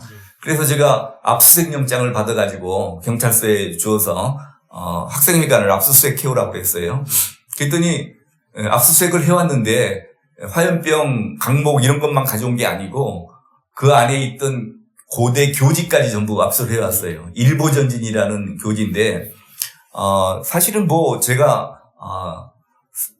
기소하는 데는 별 상관이 없는 압수물이기 때문에 제가 볼 필요도 없지만 요즘 학생들은 어떤 생각을 하고 있나 하려고 저는 그런 걸 다 봅니다. 봤더니 눈에 딱 띄는 말이 있었어요. 제목이 이철우 의원의 발언과 민중민주주의. 그래서 이게 뭔가 하고 이제 그거 먼저 봤더니 그 소제목으로 민중민주주의란 무엇인가 하는 게 나옵니다. 그래서 나도 얼마나 궁금했던 내용입니까? 보니까 시작이 자유민주주의는 가짜민주주의다. 왜 가짜민주주의냐? 자유민주주의에서는 국민이 주인이라고 그러는데 어떻게 전 국민이 주인이 될 수 있느냐? 주인이 있으면 종이 있고 지배자가 있으면 피지배자가 있는 것이지 어떻게 전 국민이 주인이라고 그러느냐? 이건 거짓말이다. 이거는 말만 국민이 주인이라고 해놓고 실제로는 소수의 부르주아가 다수인 민중들에 대해서 독재를 행하는 부르주아만을 위한 부르주아 민주주의고 부르주아가 민중계급의 독재를 하는 부르주아 독재다. 근데 부르주아 민주주의, 부르주아 독재가 똑같이 쓰이는 게 이상하죠. 그거 하려면 조금 더 설명이 필요하고 그래서 어차피 어느 계급이 다른 계급에 대해서 독재를 해야 된다 그러면은 소수인 부르주아 계급이 다수인 민중 계급에 대해서 독재를 하는 것보다는 다수인 민중 계급이 소수인 부르주아 계급에 대해서 독재를 하는 것이 더 민주주의적이다. 이렇게 돼 있는 거예요. 이거는 아까 제가 그냥 우선 급해서 공산주의 실천 이론만 말씀드렸는데 공산주의 선전 이론에 나오는 내용입니다. 그러니까 그 공산주의 이론을 설명하는 것과 민중민주주의 이론을 설명하는 것이 노동자, 농민이 민중으로만 바뀐 것 뿐이지 구조가 똑같습니다. 그래서 내가 이것은 이건 변형된 공산주의다. 그래서 이게 이적 이념이다. 그래서 그거를 이제 학생 둘을 저자하고 홍보부장을 고대를 구속하겠다고 국가보안법으로 인지해서 구속하겠다고 대검에 품시를 했습니다. 중요한 사건은 미리 대검 공안부에다가 보고를 하고서 해야 돼요. 근데 대검 공안부가 발칵 뒤집힌 거예요. 아니 도대체 검찰이 국가보안법 사건을 인지한 적이 없고, 그리고 국가보안법 같은 거는 경찰이나 안기부나 기무사나 이런 데서 해다가 오면은 검찰이 조사해서 기소를 하는 거지, 검찰이 그거를 직접 인지한 적도 없고, 다른 사람도 아니고, 고대 학생 2명을 구속했다고 그러니까 깜짝 놀래가지고 한번 올라와 보라고. 그 당시 이제 대검 공안부장님이 최상혁 공안부장님이라고 그래가지고, 진짜 평생 공안만 하신 분입니다. 간첩 수도 없이 많이 하셨고, 그런데 이분도 하시는 말씀이 우리 이 기자님하고 똑같은 말씀 하시는 거예요. 아니, 민중이 주인이 되는 나라를 만들겠다는데 도대체 뭐가 잘못이냐.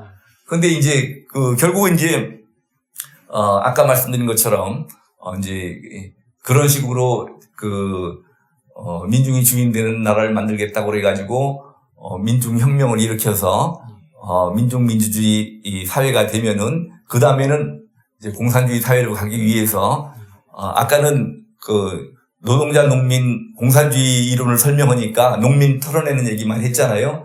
그럼 그 다음에 도시빈민, 지식인 이런 거는 다 털어내지. 지식인들이 제일 먼저 떨려라는 겁니다. 예.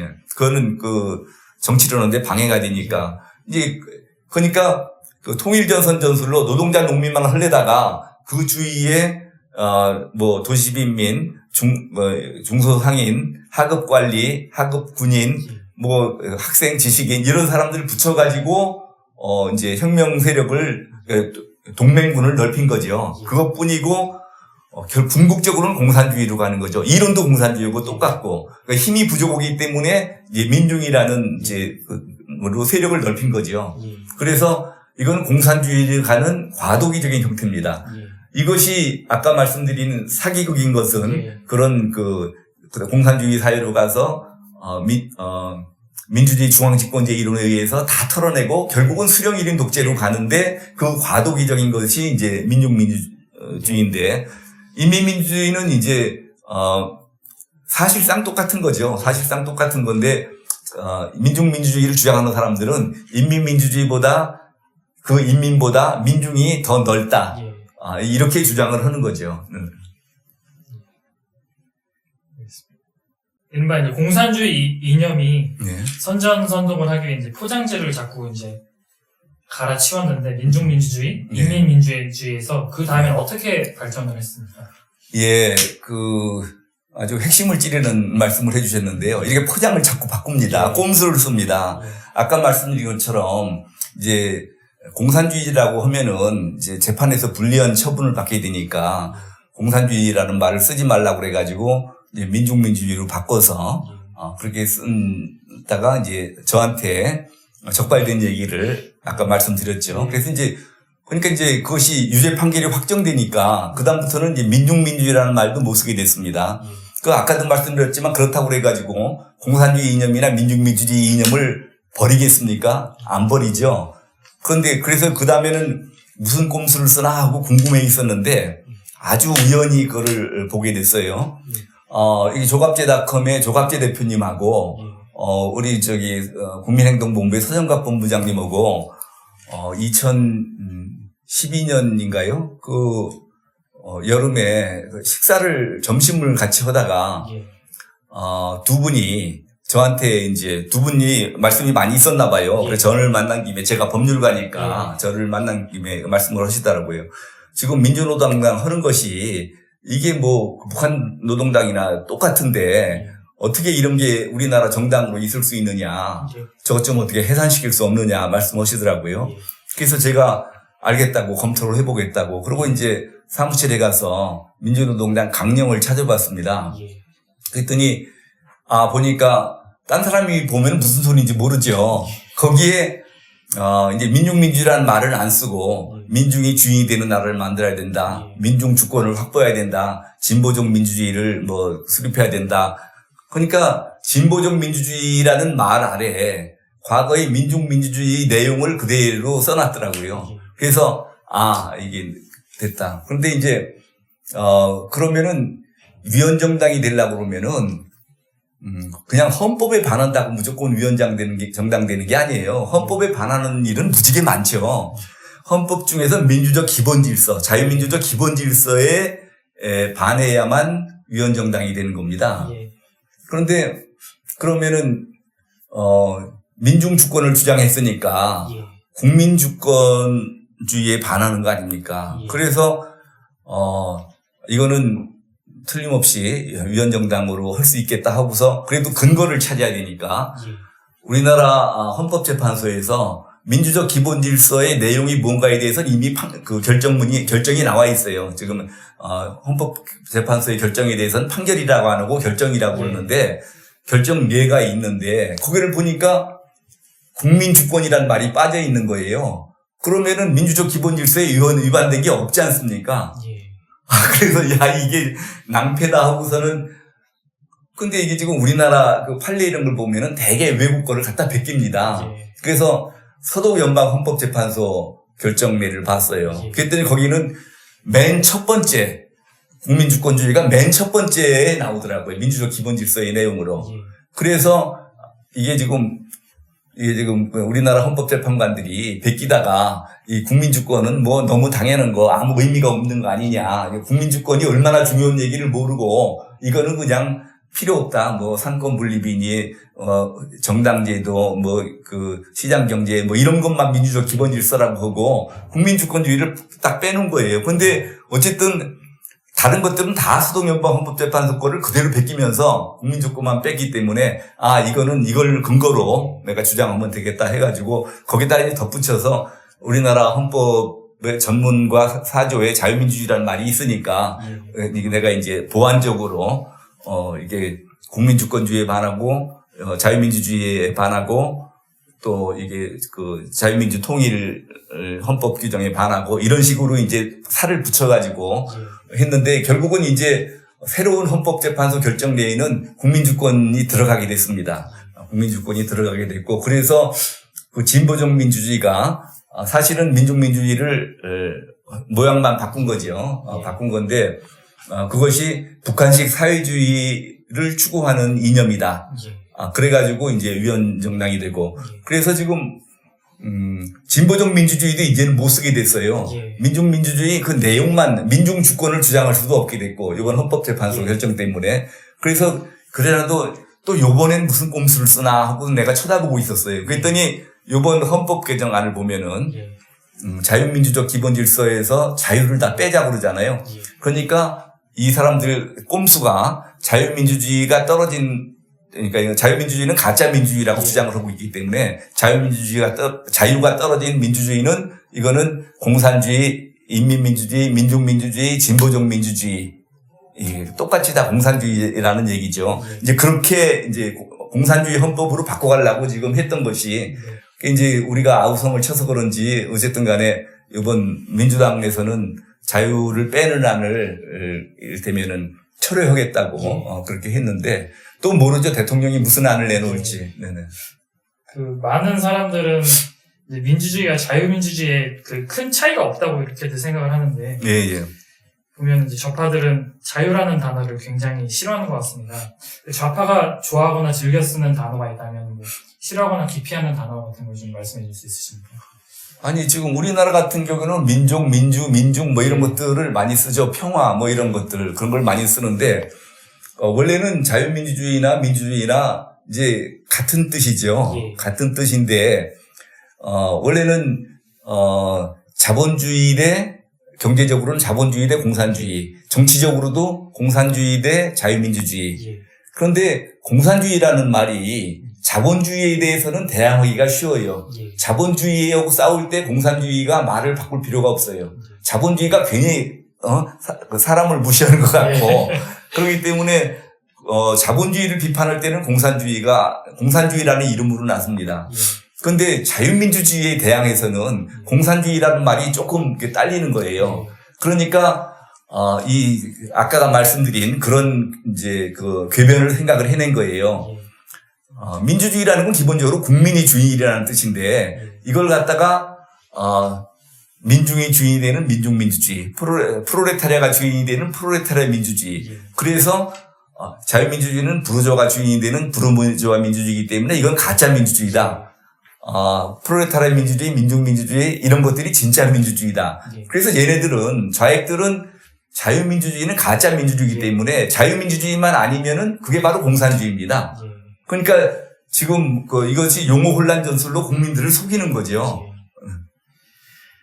한국 사회에서는 특히 좌파들을 이제 진보라고 포장을 해주는데 이게 그 마르크스가 주장한 역사 발전의 5단계 법칙에 등장한 그 진보라는 용어를 바탕으로 결국에는 지향점이 공산주의라는 걸 내세우는 겁니다. 그렇죠.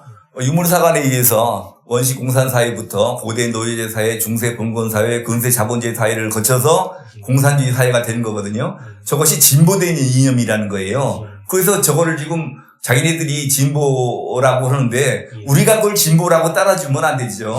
공산주의가 무슨 진보 사상입니까? 아니죠. 네, 네. 한국사에서 대표적으로 잘못 쓰이는 용어라고 볼 수 있겠네요. 아, 그러면요. 그건 저는 제가 검찰에 퇴직하고 나서 이게 애국단체 활동을 하면서 계속 제가 진보라는 말 쓰지 말자라고 네, 제가 주장을 해왔던 겁니다. 네. 혹시 대체할 만한 단어가 있습니까? 그래서 제가 우리를 보수라고 하니까 진보가 되잖아요. 보수란 말을 쓰지 말자. 우리는 뭐라고 그러냐? 애국인사, 애국단체, 애국진영, 애국활동 이렇게 쓰고, 그럼 상대는 뭐 종북이든지 이를테면은 뭐 좌익이든지 뭐 이런 그 경우에 따라서 그렇게 쓰면 되죠. 네. 알겠습니다. 다음 이제 자유민주 체제에 대해서 좀 더 질문을 드리겠습니다. 자유민주주의 체제가 갖는 최대의 약점이 체제를 위협하는 자유까지 허용할 수 있다는 그런 약점을 갖고 있습니다. 네. 이 약점을 보완하기 위해 어떤 논리를 가져야 되는지 설명해 주실 수 있습니까? 뭐 예를 들어서 말씀드리면은 박원순 시장 같은 분은 지금 우리나라에서도 공산주의 이념을 선전할 수 있어야 진정한 자유민주주의라 할 수 있다. 이렇게 얘기를 하지 않습니까? 자유민주주의는 다양성을 존중하기 때문에 어떠한 사상도 주장할 수 있어야 된다. 이렇게 얘기를 하죠. 근데 그거는, 정말로 이제 뭘 모르는 얘기입니다. 왜냐면은, 이거는 지금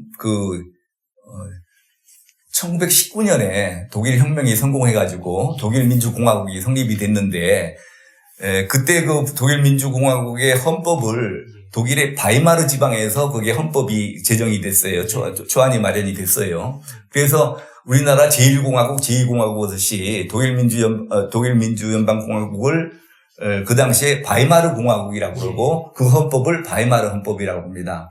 근데 바이마르 헌법은 그야말로 이를테면 국민들을 보면은 최고의 모범적인 헌법이에요. 국민의 자유와 권리를 최대한 보장하는 그런 헌법입니다. 국민의 자유 권리를 워낙 보장하다 보니까 이 체제를 유지할 제도적 장치가 부족했던 겁니다. 그래서 1933년에 히틀러가 완전히 합법적으로 나치 정권을 세운 거예요. 그래서 1945년에 이제 독일이 패해서 서독과 동독으로 갈라져서 서독이 들어선 후에 서독 연방 헌법재판소에서 이 잘못을 뼈저리게 지금 후회를 해가지고 자유민주주의가 아무리 다양성을 존중하는 제도라 하더라도 자유민주주의 자체를 헤아려는 행위를 용납해서는 안 된다. 그게 이제 내세운 것이 방어적 민주주의 원리입니다. 그래서 지금은 자유민주주의 국가, 현대의 모든 자유민주주의 국가가 다 헌법의 기본 원리로 방어적 민주주의 원리를 채택하고 있습니다. 그러니까 아까 박원순 시장 같은 말씀은 우리가 자유민주주의니까 공산주의 이념도 선전할 수 있어야 될 거 아니냐. 이런 거는 과거에 1919년도에 바이마르 헌법 당시에나 적용되던 얘기지 지금은 그런 헌법을 갖고 있는 데가 없습니다. 방어적 민주주의의 핵심은 자유를 최대한 허용하되 자유를 파괴하는 자유는 줄 수 없다. 맞습니다. 이 방어적 민주주의의 그 논리로 통합진보당을 해산했다고. 그러니까 방어적 민주주의의 그 정신이 우리 헌법상의 위헌정당 해산 제도에 들어가 있는 겁니다. 그러니까 위헌정당이라고 그래가지고 국민의 뜻에 맡기지 않고 헌법재판소에서 해산할 수 있느냐 이러면은 우리 헌법을 무시하는 얘기입니다. 방어적 민주주의 원리를 무시하는 얘기고. 한국 사회가 작용화된 흐름을 대충 이제 말씀드리면 1980년대에는 대학가가, 90년대에는 노동계가, 2000년대에는 이제 초중 고교가 작용화됐습니다. 운동권과 민주노총, 전교조 이른바 좌익 악순환 구조가 됐는데 이 민주노총과 참교육을 내세우는 그 전교조의 특징에 대해서 좀 말씀해 주실 수 있으십니까? 전교조는 민주노총의 이제 한 부분이죠. 민주노총은 뭐 잘 알다시피 자기네들 스스로 해방 직후에 있었던 좌익 노동기구 전평, 예. 전국 노동자 평의회의 후예라고 스스로 자부를 하고 있습니다. 예. 이거는 아마 모토가 협상을 통해서 열을 얻는 것보다는 싸워서 하나를 얻는 게 낫다. 뭐 이런 굉장히 이제 호전적인 단체죠. 예, 전교조는 그 안에서 이제 핵심 단체입니다. 이를테면 브레인에 해당되는 거죠. 전교조는 뭐 돈도 많고, 머리가 있지 않습니까? 그래서 그런 단체고. 전교조는 왜 생겼느냐를 제가 그러면 말씀을 드리겠습니다. 전교조는, 원래, 전교조는 선생님들은 노동조합을 결성할 수가 없었습니다. 그런데 제가 1987년에 우연히 민중교육지, 그때 이제 민중교육이라는 책을 써서 선생님들 둘하고 출판사 사장인가 하고 셋이 구속된 사건이 있었어요. 그것을 다른 사람이 이제 구속해놓고 전근을 가서 제가 그 일을 맡아서 공판을 제가 관여하게 됐습니다. 그러면은 공판 관여하는 사람은 공판 카드 있는 대로만 읽고 하면 그만인데 저는 그 사건의 압수물들을 다 살펴봤어요. 그건 책자, 민중교육이라는 책은 물론이고 거기에 압수된 노트, 메모 이런 걸 다 봤습니다. 그런데 보다 보는데 노트에 재미난 말이 써 있는 거예요. 뭐라고 되어 있냐면은 이렇게 대학가가 완전히 이렇게 의식화됐는데 자기네들 말로 이제 좌경 의식화됐다는 겁니다. 의식화가 됐는데 왜 아직까지 민중혁명이 성공되지 않느냐. 우리는 학생들이 저렇게 좌경화돼가지고 걱정인데 얘네들은 왜 좌경화됐는데 아직도 혁명이 성공 안 되느냐. 그걸 초조해하고 있는 거예요. 자기네들끼리 토론을 회의록 같은 건데 뭐라고 토론하냐면은 대학생들이라는 게 머리에 먹물이 들어있어서 아무리 아는 게 있어도 실행하는 데는 한계가 있다. 그럼 어떻게 하면 혁명이 성공될 수 있느냐. 4.19, 이 사람들은 혁명의 성공 사례로 4.19 혁명을 봅니다. 민중혁명 사례로. 4.19 혁명 때를 봐라. 그때는 대학생들뿐만 아니라 초등학생, 중고등학생들이 다 뛰어나오지 않았느냐. 그래서 초등학생, 중고등학생들을 거리로 끌어내야 혁명이 성공할 수 있다. 그럼 어떻게 하면 초등학생, 중고등학생들을 거리로 끌어낼 수 있느냐. 이 초등학생, 중고등학생들을 의식화시켜야 된다. 근데 대학생들은 지네들이 알아서 스터디 그룹 같은 걸 만들어서 서로 의식화가 되지만 초등학생, 중고등학생들은 그렇게 기대할 수는 없으니까 선생님들이 노동조합을 결성해서 선생님들 지도하에 학생들을 의식화시켜야 된다. 이런 내용으로 있었어요. 그래서 저는 그걸 읽고 우선 그 당시 노동조합이라는 것이 이제 허용되질 않았었고 선생님들의 이런 황당한 얘기를 하냐 그러고 말았었는데 그냥 누가 그냥 좀 황당한 생각을 하는 사람들이 그냥 써놨나 보다 했는데 그게 89년이 되니까 선생님들이 이제 전교조를 그러니까 노동조합을 만든다고 해서 막 정부가 난리가 난 거예요. 틀림없이 노동조합을 만드는 건 위법한 일인데 벌써 그 당시 5월 28일인가 되니까 노동조합 가입한 사람이 벌써 2만 명이 넘었어요. 그 2만 명을 다 자를 수도 없고 어쨌든 간에 대책은 세워야 되겠고 그래서 그때 저는 그때 대검 공안연구관으로 있으면서 노동을 담당하고 있습니다. 사실은 노동조합이니까 노동연구관이 맡아도 되는데 그 학교의 선생님들이 관한 일이라고 그래가지고 정부 부서에서는 교육부 장관이 그거를 맡고 있었어요. 그래서 교육부가 맡으니까 우리도 거기에 대응하는 학원 담당이 맡는 그런 식으로 돼 있었습니다. 그래서 그거는 우선 나는 일이 바쁜데 학원 전담 일이니까 내가 관여하면 방해가 될 수도 있고 거기서 관여를 안 하고 있었는데 하루는 공안기획관께서 우리 연구관을 관할하시는 분입니다. 그 당시에 회의를 소집하는데 그 당시 공안연구관이 6명을 이렇게 모아놓고 회의를 하는데 도대체 이 전교조가 얘기하는 참교육이라는 게 뭐며 왜 갑자기 선생님들이 노동조합을 만들겠다고 그러느냐. 그전에는 생각하기 어려운 얘기였습니다. 선생님이 노동조합이라니 이럴 때는. 근데 다른 분들은 아무도 모르더라고요. 그 학원 담당도 모르고. 그래서 저는 아무 생각 없이 과거에 제가 본 게 있으니까 그 얘기를 쭉 해드렸습니다. 참교육이라는 게 일본 교육 황폐화의 주범이라고 하는 일본 교원 노조가 표방하는 참 진짜 진교육을 우리말로 바꿔서 참교육이라고 하는 겁니다. 일본 교원 노조는 일본 사회당 계열인데 일본 공산당보다 더 왼쪽에 있는 그 정당입니다. 그런데 그러면 그 참교육의 내용이 뭐냐? 지금까지 교육은 가짜 교육이다. 왜 가짜 교육이냐? 이거는 또 이제 저쪽의 선전 이론이기 때문에 또 이게, 아까 실천 이론은 알고 계시죠? 예. 네, 그걸 꼭 기억을 해야 됩니다. 지금, 학생들은 다 민중계급의 자식들이고 대부분이 부르주아 계급의 자식은 극소수고 이 학생들이 졸업하면은 사회에 나가면 거의 다 민중계급이 될 텐데 그러니까 부르주아 계급으로 이제 상승하는 사람은 거의 드물고 그럴 텐데 민중계급의 자식이고 앞으로 민중계급이 될 사람들한테 자본가를 위한 교육인 자본주의 교육을 시키는 거는 이건 가짜 교육이다. 그럼 어떤 것이 진짜 교육이냐? 민중이 주인이 되는 나라를 만드는 능력을 키워주는 교육, 민중혁명 역량을 키워주는 교육이 진짜 교육이다.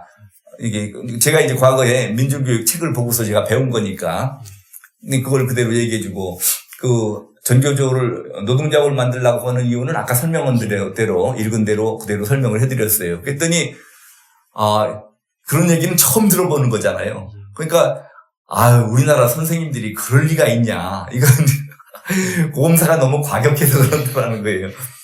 아니 그러고서 내가 한 말을 대검 공안부 의견으로 받아들일지를 한번 표결을 해보자 그러더라고.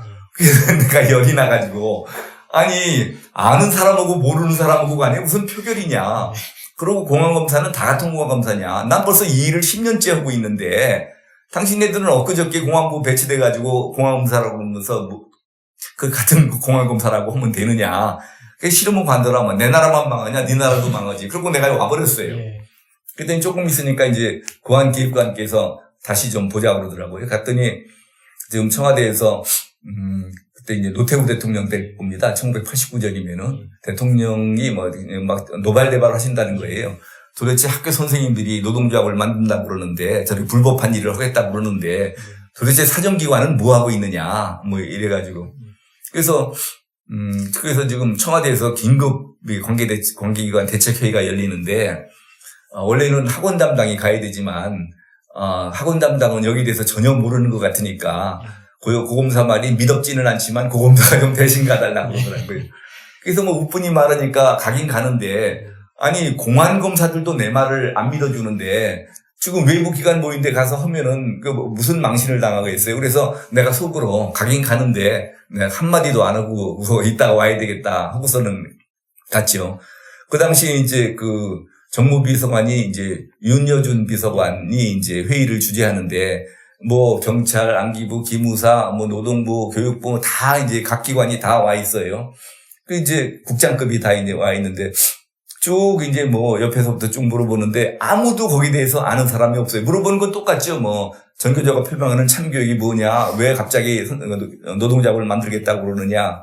근데 맨 마지막으로 대검에서 오신 고검사님 어떻게 좀 해주실 말씀 없습니까? 그러는데 나까지 모른다 그러면 아무 말도 안 하면 그냥 회의가 끝나버리고 말겠더라고요. 그래서 이왕 쪽팔려도 할 수 없다. 그러고서는 아까 했던 얘기를 쭉 했어요. 그랬더니 여기는 분위기가 확 다른 거예요. 아이고 고검사님 그것 좀 어떻게 글로 써주실 수 없습니까? 그래서 제가 남자는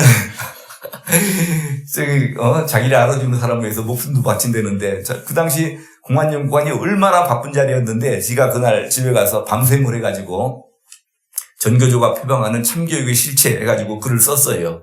그래서 이제 그 다음날 청와대 보내주니까 청와대에서는 그걸 이제 예쁘게 이제 편집을 해가지고 전국 초등고등학교에 다 이제 배포를 하고 그리고 그 다음 주 월요일 날이 이제 월요일 날마다 대검에서 확대 간부회의가 열리는데 그때는 그런 제도가 있었어요. 연구관들이 알아서 토픽을 정해서 발표를 하는 거예요. 그러면 거기 모이신 검사장님들 눈 귀를 좀 틔워준다 해가지고 그런 제도가 있었는데 마침 그날 제가 이제 당번이 됐더라고요. 그래서 그 당시 전교조가 한참 시끄럽고 거기다가 이미 자료는 다 준비돼 있고 그래서 제가 그거 얘기를 했어요. 이게 지금 사실은 다른 공항사들도 안 믿어주는데 이 간부들이 그거를 믿어줄까 싶기도 하지만 청와대에서 조금 내가 기운을 얻어가지고 그래서 말씀을 드렸습니다. 그랬더니 그 당시 검찰총장님이 이제 김기춘 실장님이에요. 이분이 또 얼마나 정확하십니까?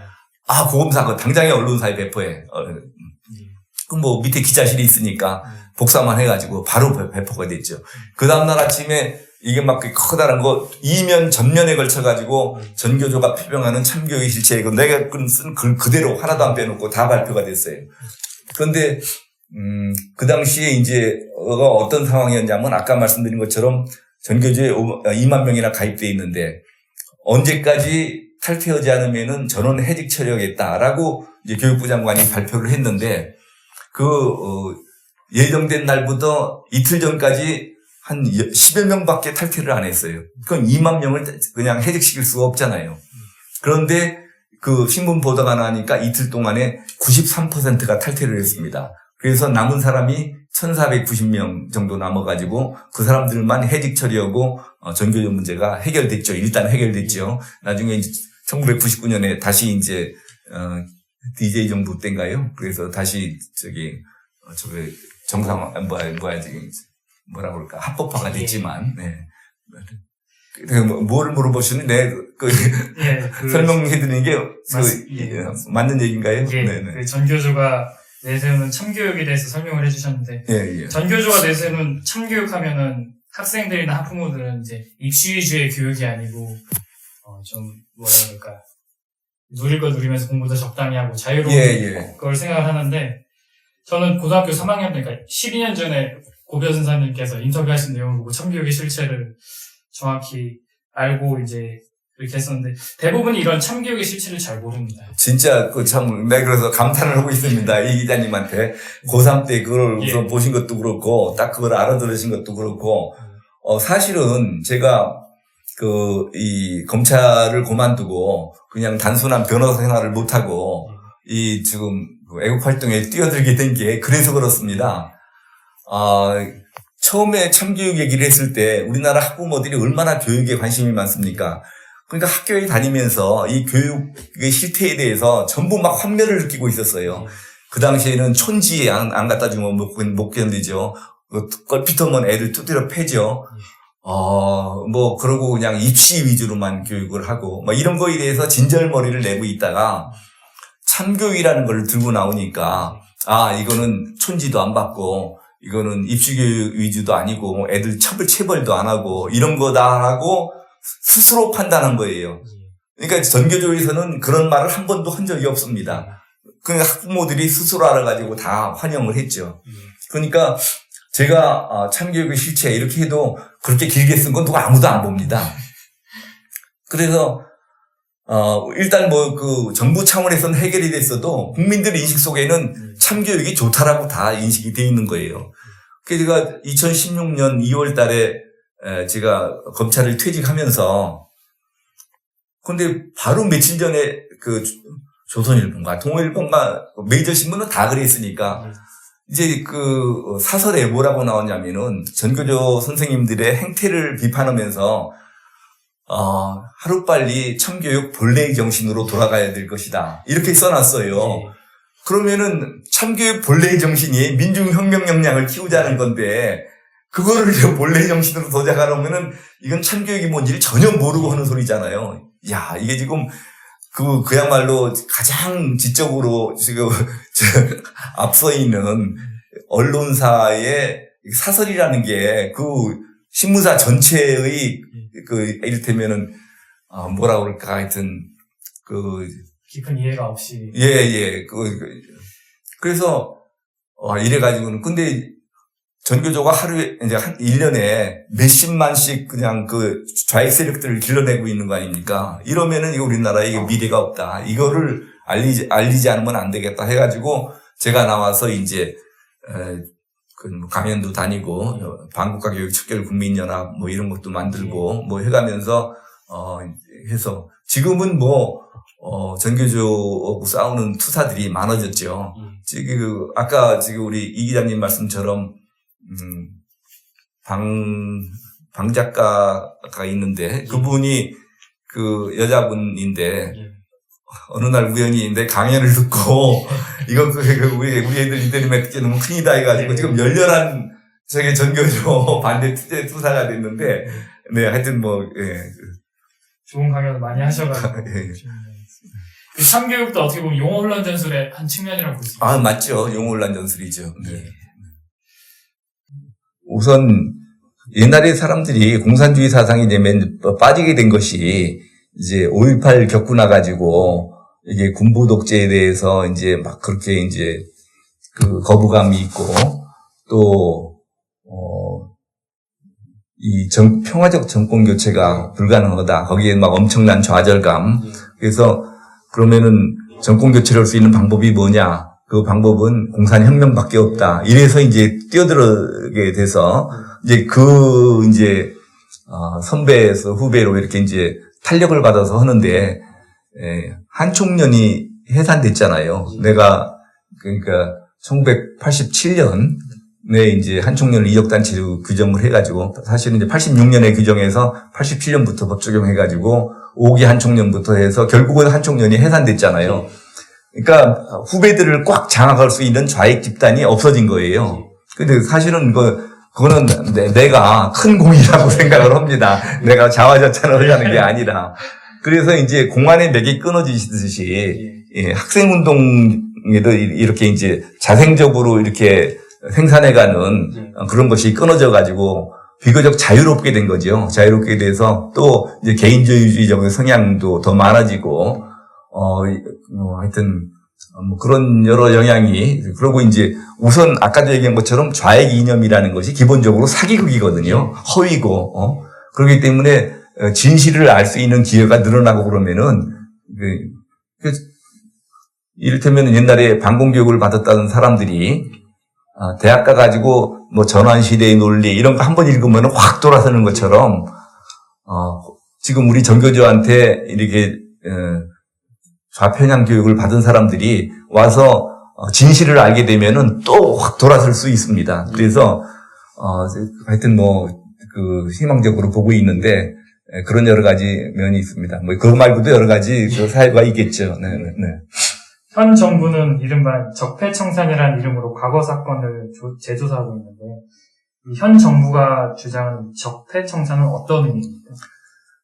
물론 그 적폐청산 중에는 뭐 부정부패라든지 그런 비난받을 만한 소지가 있는 거죠. 그렇지만 기본적으로는 옛날에 이제 우리나라에서는 남한에서는 친일파 청산을 어느 정도 꽤 했거든요. 반민족행위자 처벌법 뭐 이런 걸 해가지고. 그런데 북한에서는 친일파 청산이라는 걸 해본 적이 없어요. 거기는 전부 반동이라고 다 처벌했죠. 그래놓고 반동 분자를 처벌해놓고 그 친일파를 처벌했다고 그런다고? 그러니까 반동 분자 중에는 옛날에 뭐 친일하는 사람이 어디 있었습니까? 그 중에는 친일한 사람도 있죠. 그러니까 이제 반동으로 처벌하는 데 있어서 어느 정도 명분을 갖추게 되는 거죠. 지금도 마찬가지입니다. 적폐청산을 하다 보면은 그 중에 이제 꼬투리를 잡으면은 부정부패하고 관련된 사람들이 있죠. 근데 대부분은 이를테면은 자유민주 체제를 지키려고 그랬던 행동들이 지금 적폐가 된 겁니다. 저 사람들이 이제 자기네들 세상이 됐기 때문에 전 세상 거의 일은 적폐가 된 거죠. 뭐 쉽게 예를 들으면은 김기춘 실장님 같은 경우에 그런 좌익 예술가들한테 국고 보조를 안 했다는 거 아닙니까? 그리고 아까 방어적 민주주의 원리를 말씀드렸잖아요. 아니 자유민주 체제를 해치려고 그러는 사람들은 뭐 내 돈으로 하는 거야 할 수 없지만 최소한도 국비를 지원해가면서 그걸 할 수는 없다. 자유민주 체제를 해치는 행위에 국비는 지원하지 말아라. 이런 얘기를 가지고 지금 그러니까 지금 저 사람들이 현 체제를 자유민주 체제로 생각하면은 그런 처벌은 있을 수가 없는 거죠. 그런 판단이 있을 수가 없는 거죠. 그런데 지금 아까 얘기한 것처럼 이따가 또 얘기하게 될지 모르지만 저 사람들은 지금이 자유민주 체제가 아니라고 생각을 해요. 그건 나중에 헌법 얘기할 때 또 말씀을 드릴게요. 그러니까 지금 과거 자유민주 체제를 지키려고 했던 행위들을 일부 부정부패하고 묶어서 적폐청산하는 거죠. 옛날에 이제 북한에서 친일파를 일부 친일파에다가 이거 자유민주 체제를 섞어서 반동 세력으로 처벌한 거나 마찬가지 수법이죠. 이른바 정적 숙청이자 체제 숙청이라고. 아, 그렇죠. 예, 예. 이게 여기에 또 연장을 해서 왜 좌파는 집권하면 항상 과거사에 집착을 하는 겁니까? 우리나라가 자유민주 체제로 적법하고 정당하게 태어났다 그러면은 자기네들이 활동할 여지가 없는 겁니다. 그러니까 어떻게든지 우리나라가 친일파에 의해서 또 이렇게 미국의 식민지가 돼가지고 이렇게 불법 부당하게 태어난 사생아처럼 이렇게 해야 자기네들이 활동할 여지가 생기는 거죠. 그럼 왜 좌파 지식인들은 공산주의 이론에 빠지는 겁니까? 북한에서는 성분을 굉장히 중요시하지 않습니까? 이게 부르주아의 가족들, 자손들은 절대로 안 변한다는 거예요. 세대가 바뀌어도. 그래서 그것들은 계급 분류를 지난번에 김문수 지사도 말씀하시더만 굉장히 그러니까 큰 거로 세 그룹으로 가르고 그 안에 또 가르고 해서 50몇 개 그룹으로 가른다고 그러는데 그런 식으로 해가지고 이제 절대로 그는 사상은 이게 지금 세대를 이어가면서 하게 된다 이렇게 되는데 지금 그런 면도 있죠. 왜냐하면은 우리나라가 국내에 활동하던 좌익들이 휴전이 되면서 3분의 1 정도는 북으로 가고 3분의 1 정도는 일본으로 밀항을 하고 3분의 1 정도는 여기 남해 이제 잔류에 있다가 이제 그동안에는 이제 활동을 못 하다가 이제 1980년대 이후에 좀 자유화되고 이러니까 이제 많이 활동하는 면도 있고 대학생들이 급격하게 이제 좌경화되게 된 거는 아까 말씀드린 것처럼 5.18 이후에 막 그런 군사정부에 대한 거부감, 정권 교체를 할 수 없다는 좌절감, 이런 것 때문에 급격하게 빠져들게 되고, 그때부터는 과거에 있던 사람들도 다 튀어나오고 해가지고 이제 완전히 만개가 된 거죠. 좌파는 오랜 시간 꾸준히 노력을 해가지고 한국 사회의 주류가 됐습니다. 한국의 우파가 좌파에게 배울 점은 없다고 보십니까? 배울 점이 많죠. 전략 전술 면에서 배울 점이 많습니다. 아까 얘기했던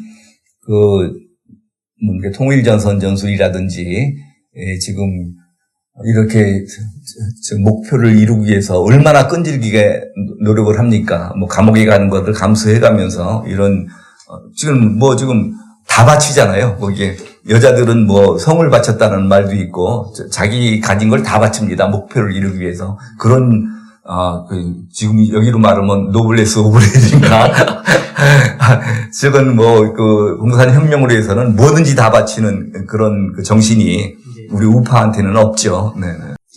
지금 용어는 여러 가지가 있죠. 대한민국 세력 대 반대한민국 세력, 대세대, 반대세대, 반대세, 또 그런 것도 있고, 종북 세력이니, 좌익이니, 여러 가지가 있는데,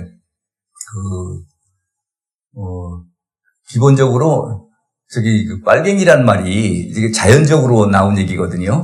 그러니까 지금 우리나라가 6.25 때 그냥 전선에서 싸움만 하고 끝난 게 아니라 이게 적치하에 들어간 지역이 많이 있지 않습니까? 그런데 그 당시에 빨간 띠를 두르고 온 놈들이 하는 짓이 그야말로 참 온갖 행패를 다 부렸잖아요. 인민재판하면서 아무나 갖다 죽이고 그러면서 보니까 저 빨간 거 두른 놈 보면은 막 끔찍한 짓을 하니까 사람들이 자연 발생적으로 빨갱이라고 한 거지. 그것이 무슨 누가 어디 어학사전에 나와서 한 것도 아니고. 그러니까 이제, 우스갯소리로, 이 이론에는, 그러니까, 아까 같은 그런 공산주의 이론이 선전 이론과 실천으로 이렇게 돼 있다라는 것이 밝혀진 것이 1970년대 말이에요. 그러니까 그전에는 이 공산주의 이론을 공격할 수 있는 이론이 없었어요. 공산주의 허구성을 밝혀내질 못했어요. 그러니까 공산주의 이념 교육을 시킬 수 있는 강사가 없었던 거죠.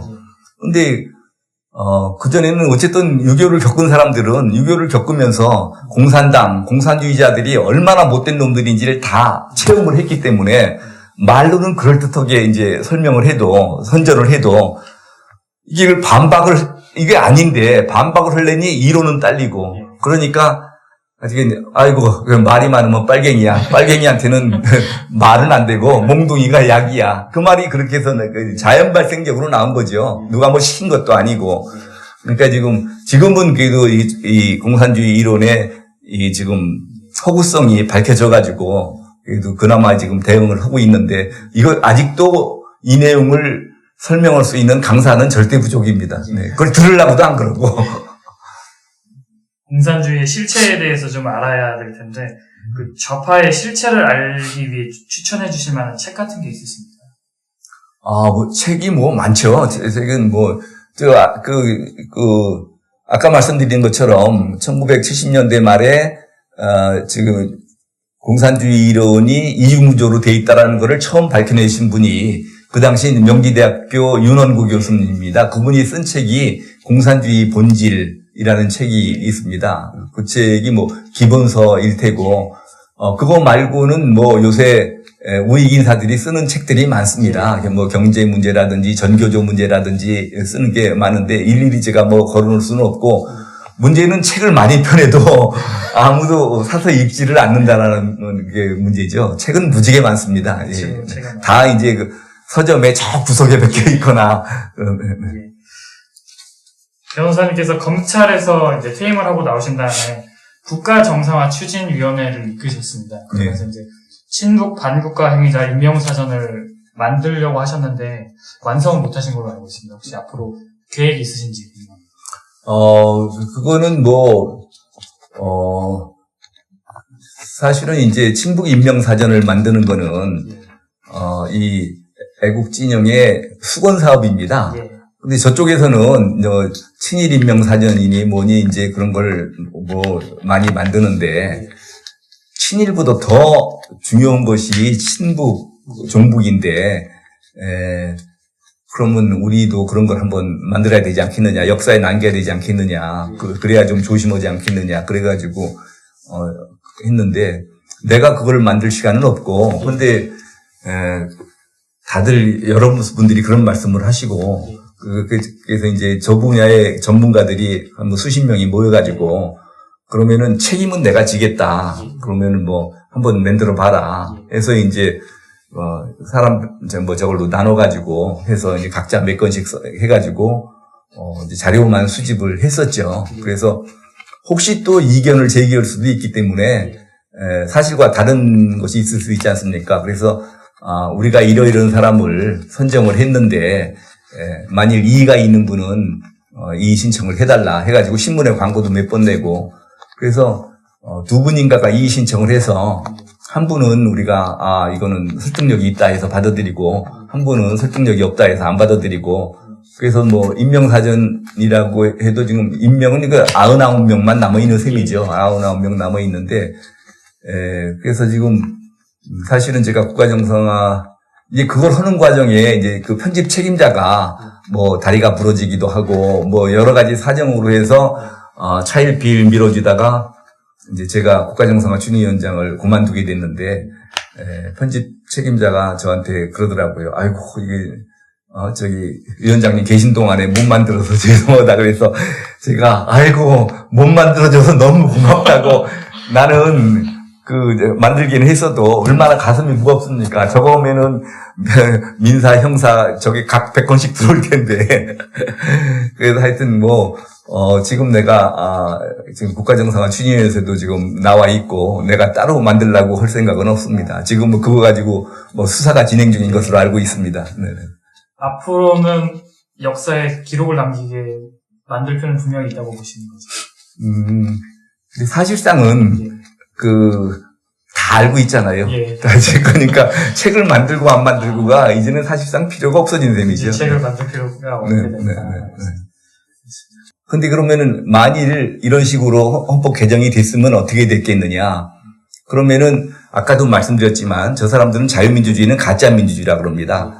지금도 자유민주주의가 아니라고 그래요. 가짜 민주주의라고 그러고 그래서 또 아까 말씀드린 것처럼 공산주의, 민중민주주의, 진보적 민주주의란 말을 못 쓰게 되니까 이제 그냥 민주주의가 공산주의다. 이렇게 지금 밀고 나가려고 그러는 거거든요. 그래서, 자유가 떨어진 민주주의적 기본 질서로 가면은 이건 공산주의를 표방한 거다라고 저 사람들이 주장을, 그렇게 실천해 나갈 겁니다. 이 정권에서. 그렇게 되면 어떻게 되느냐. 그때 가서 자유민주주의를 얘기하면은 국헌문란이 됩니다. 국헌문란. 그러면은 그걸로 처벌받아야 돼요. 네. 자유가 붙은 그런 개정안이 나왔다고 보면은 그러면 문제가 없어지느냐? 그게 아닙니다. 지금 새로 나온 개헌안에는 독소 조항이 많이 있습니다. 사회적 경제라든지 토지 공개념이라든지 지방 분권이라든지 이런 거를 가지고 이것이 공산주의 헌법이다. 민중민주주의 헌법이다라고 주장을 할 겁니다. 그 근거가 뭐냐? 어떻게 자유민주주의 기본질서라는 말이 있는데 이게 민중민주주의라고 주장할 수가 있느냐? 그거는 일반 국민들이 보면은 도저히 이해가 안 되는 얘기죠. 제가 무슨 엉뚱한 소리를 하고 있나 그럴 겁니다. 신뢰를 아까 블랙리스트 얘기는 아까 했으니까 다른 거 두 가지만 더 말씀드릴게요. 지금 정부에서 교육부에서 새 검정 역사 교과서 지필 기준을 초안을 발표를 했습니다. 그 초안에 보면 어떻게 돼 있냐 그러면은 역사 교과서에서 이제 자유민주주의라는 말을 싹 빼도록 돼 있습니다. 전부 민주주의로 바꾸기로 돼 있습니다. 그런데 그럼 기자들이 왜 이런 안을 만들었냐고 질문을 하니까 책임연구원이 뭐라고 그랬냐면은 지금 헌법에 대해서도 자유민주 체제 인지에 대해서 헌법학자들 간에 논란이 있다. 그래서 자유를 빼고 민주주의라 했다. 그런데 도대체 지금 헌법이 명문으로 자유민주적 기본질서가 있는데 또 이미 헌법재판소에서 우리나라 헌법은 자유민주주의 헌법이라고 돼 있는데 누가 그런 논란을 일으켜서 논란을 일부러 만드는 거죠. 그런 논란을 근거로 지금 자유민주주의를 빼버리는 겁니다. 그러니까 우선 방법도 기기묘묘한 거고 아니 그 논란이 있다고 그래가지고 그걸 빼야 될 이유가 뭐 있습니까? 논란이 있으면은 그러면은 그냥 놔두면 되지. 그래서 이제 그런 문제가 있고 그러면 이런 논란이 처음 있는 거냐? 아닙니다. 2011년도 9월 달에 그 당시에 역사 교과서에 대해 가지고 애국 진영에서 굉장히 불만이 많았어요. 역사 교과서가 너무 좌편향돼 가지고 이게 북한의 교과서냐 대한민국의 교과서냐 어떻게 이럴 수가 있느냐고 교과부에다 막 항의를 하니까 그 당시 교육부 장관으로 있던 이주호가 교과부에 이제 그런 담당 부서인 역사교육과정개발추진위원회라는 게 있습니다. 그건 교육부 산하에 이제 이렇게 공무원과 민간인을 합동으로 만든 그런 기관이죠. 여기서 결정하는 것이 바로 이제 역사 교과서의 기준이 되는 겁니다. 거기다 대고 그러면은 앞으로는 좀 대한민국이 자유민주주의 국가인 걸 좀 분명히 좀 해줄 수 없냐. 그랬더니 너무나 당연한 얘기인데 그 역사교육과정개발추진위원 20명 중에서 공무원 5명을 뺀 민간위원 15명 중에서 9명이 우리는 그렇게 부당한 요구를 받아들일 수 없다. 그래가지고 사표를 내버렸어요. 대한민국이 자유민주주의 국가가 아닌데 왜 자유민주주의 국가라고 그렇게 거짓말을 하게 만드느냐. 그게 지금 그 일반 국민들은 저 사람들의 생각을 도저히 이해할 수가 없는 겁니다. 이 사람들이 지금 집권 세력이 돼 있는 거예요. 그러니까 이 사람들은 지금 우리나라가 자유민주 체제가 아니라고 생각하는 거예요. 그래서 과거의 자유민주 체제를 지키려고 했던 행위들이 적폐로 되는 겁니다. 그 사람들은 이해가 되십니까? 예. 우리 이 기자님 이해를 하셔야 다른 시청자들이 이해를 하시겠죠. 네. 현 정부는 말씀하신 대로 지방 분권을 내세웠는데 일각에서는 이게 남북 연방제 통일로 가기 위한 전 단계라고 의심을 합니다. 연방제 통일이 어떤 것이고 왜 문제가 되는지 좀 말씀해 주실 수 있습니다. 연방제 통일이라는 거는 북한의 통일 방안입니다. 북한의 제가 공안 검사를 하면서 북한의 전략 전술서를 봤어요. 1975년에 나온 책인데 주체 사상에 기초한 남조선 혁명과 조국 통일 이론. 거기 남조선 혁명 이론은 민족해방인민민주혁명 이론이고 조국 통일 이론이 바로 연방제 통일 이론입니다. 그거는 대한민국 연방제 통일을 하려고 그러면은 우리나라는 미제국주의 식민지니까 미군을 몰아내고 그래서 여기 인민혁명을 일으켜서 인민정부를 세운 다음에 같은 인민정부끼리 통일을 한다. 이게 지금 연방제 통일의 내용이에요. 그냥 막 통일만 하면 되느냐? 그게 아니거든요. 연방제 통일이라는 게 사상 이념이 같지 않으면은 그 통일이 안 되게 돼 있어요. 지금 뭐 낮은 단계니 뭐니 해봐야 똑같은 연방제 통일입니다. 이거는 지금 그러니까 지금 지방 분권이라는 것이 이게 지금 연방제 통일로 가는 준비 단계라고 할 수 있죠. 네. 결국에는 자유민주적 기본 질서에서 자유를 빼고 그럼 결과적으로 북한과 대한민국의 그런 체제에 대한 모호성이 결국에는 해소되죠. 그러고 또 통일을 가면 되는 거죠. 네. 결국에는 다 그런 방향으로 일관성 있게 진행되고 있는 거예요. 그럼요. 저 사람들이 에너지라는 게 왜 에너지입니까? 그 노선을 택하고 있으니까 에너지입니다. 이렇기 때문에 전향을 하지 않았다고 믿을 수밖에 없는. 그렇죠. 지금 제가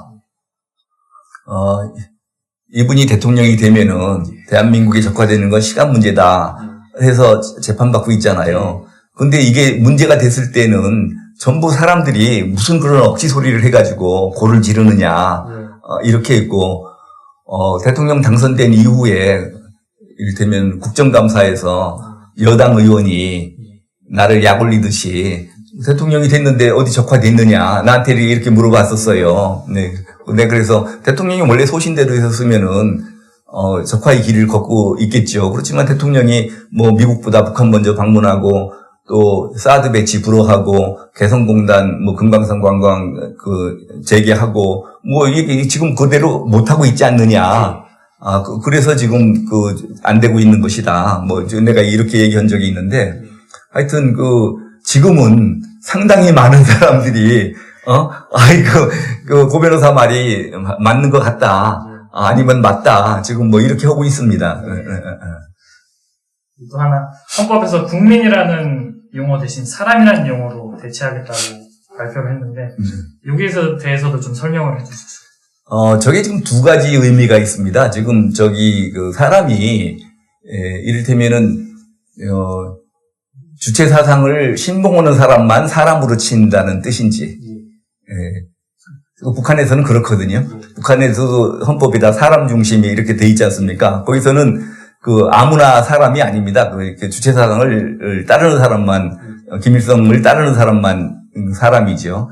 그리고 또 한면으로는 저렇게 해놓으면은, 그러면은 이건 나라라는 거는 국민들이 세금을 내고 병역 의무를 하고 이래서 지켜지는 게 나라인데, 그러면은 아무 그런 의무를 안 한 사람들이 와가지고 나도 사람이니까 국민과 똑같은 대우를 해달라. 이게 지금 말이 되느냐. 불공평하다. 그런 두 가지 면이 있어가지고 국민을 사람으로 바꿀 이유가 전혀 없는 거죠. 네. 결과적으로 요약을 하자면은 개헌을 할 필요가 전혀 없는데도 개헌을 시도한다고. 그렇죠. 지금 개헌은 불순하기가 짝이 없습니다. 불순하기 짝이 없는 개헌. 예. 그렇다고 지금 개헌을 하지 말자 그러면은 또 개혁 반대 세력이라고 또 몰아붙입니다. 그래서 단순히 개헌 반대만 해가지고는 곤란해요. 헌법 개정에 어떤 문제가 있는지를 정확하게 지적하고, 이제 그런 면에 대해서 반대를 해야지, 그냥 개헌 반대 오면은 또 저 사람들이 선전선동에 능해가지고 반개혁 세력이라고 또 몰아붙일 겁니다. 변호사님께서는 이제 노무현 정권과 문재인 정권 두 정권을 이제 다 직접 몸소 경험하고 계시는데 혹시 공통점과 차이점이 있다면 말씀해 주실 수 있으십니까? 글쎄요, 그거 뭐 논문으로 써야 될 정도에 뜨고, 제가 뭐 이 공안 측면에서만 보면은 노무현 대통령은 그렇게 의식화가 된 분이 아니에요. 이렇게 쟤네들하고 어울리면서 조금 겉멋만 들었다고 할까? 이 뼛속까지 의식화된 분이 아닙니다. 그러니까 종속이론 같은 거를 그렇게 신봉하지 않았어요. 그 한미 FTA라는 게 종속이론을 신봉하는 사람은 받아들일 수가 없는 겁니다. 노무현 대통령은 받아들였지 않습니까? 그러니까 지금 같은 동기들이라도 종속이론을 배운 사람들은 막 그거 엄청나게 반발한 겁니다. 사실은 노무현 대통령이 저런 식으로 벌어졌을 때 우파에서 저걸 받아줬으면 되는데 우파는 저거는 좌익이야 하고서는 안 받아들이고 좌파 내에서는 노무현 대통령이 저거 배신했다고 배신자라고 그러고 그 바람에 이제 코너에 몰리게 되고 그랬지 않습니까? 그런데 지금 거기에 비하면은 현 정부는 훨씬 이제 조직적으로 이를테면은 아까 말씀드린 것처럼 노무현 대통령은 이렇게 현실과 타협을 좀 의식화가 제대로 안 됐기 때문에 의식화된 참모들하고 불화가 있었지만 지금은 의식화된 참모들하고 불화가 없죠. 예. 생각이 같기 때문에. 예. 그건 뭐 웬만한 건 비서실장한테 대신을 하고 해도 되고 비서실장이 대통령한테 하라고 해도 되고 예. 그거는 차이가 없습니다. 네. 그러면 정리를 하자면 노무현 정권은 아마추어 좌파이고 예. 문재인 정권은 프로 좌파 내지 직업운동권 집단으로 봐도 되겠습니다. 뭐 아주 거칠게 보면은 너무 또 자세히 보려면은 예. 뭐 한두 끝도 없을 테고 그냥 공안 입장에서 거칠게 보면은 뭐 그럴 수 있죠. 예. 그리고 문재인 정부는 출범 이전부터 그리고 당선되고 나서부터 자신을 세 번째 민주정부라고 지칭을 했는데 네. 이걸 어떻게 해석해요? 말 그대로 민중민주주의 이런 걸 지금 뭐 결국은 DJ 정부, 노무현 정부, 문재인 정부만 인정하겠다는 거잖아요. 과거 역사는 다 부정하겠다는 거죠. 그러니까 저 사람들은 기본적으로 대한민국이 도대체 성립 자체가 잘못된 거고 그동안에 뭐 해온 것은 전부 독재고 그래서 대한민국을 부정하는 겁니다. 그러니까 지금 대한민국 건국은 뭐 1919년에 됐다 뭐 이렇게 하고 대한민국이라는 거를 따로 생각하고 싶은 게 없습니다. 그러니까 1919년부터 봐가지고 제대로 된 정부는 3개밖에 없다 지금 그러고 있는 거죠. 네. 알겠습니다. 변호사님께서는 박문진 이사장을 지내실 때 MBC 뉴스 등 이제 MBC 프로그램이 공정성을 유지했다는 이제 평가를 받고 있습니다. 근데 문재인 정권 출범 이후에 MBC가 정권 친화적으로 바뀌었다는 평가가 있는데 어떻게 보십니까? 지금 MBC에 대해서. 지금 제가 박문진 이사장에서 불신임당하고 또 이사에서 해임된 것이 가장 큰 이유가 이념적으로 이념적으로 편향돼 있다는 겁니다.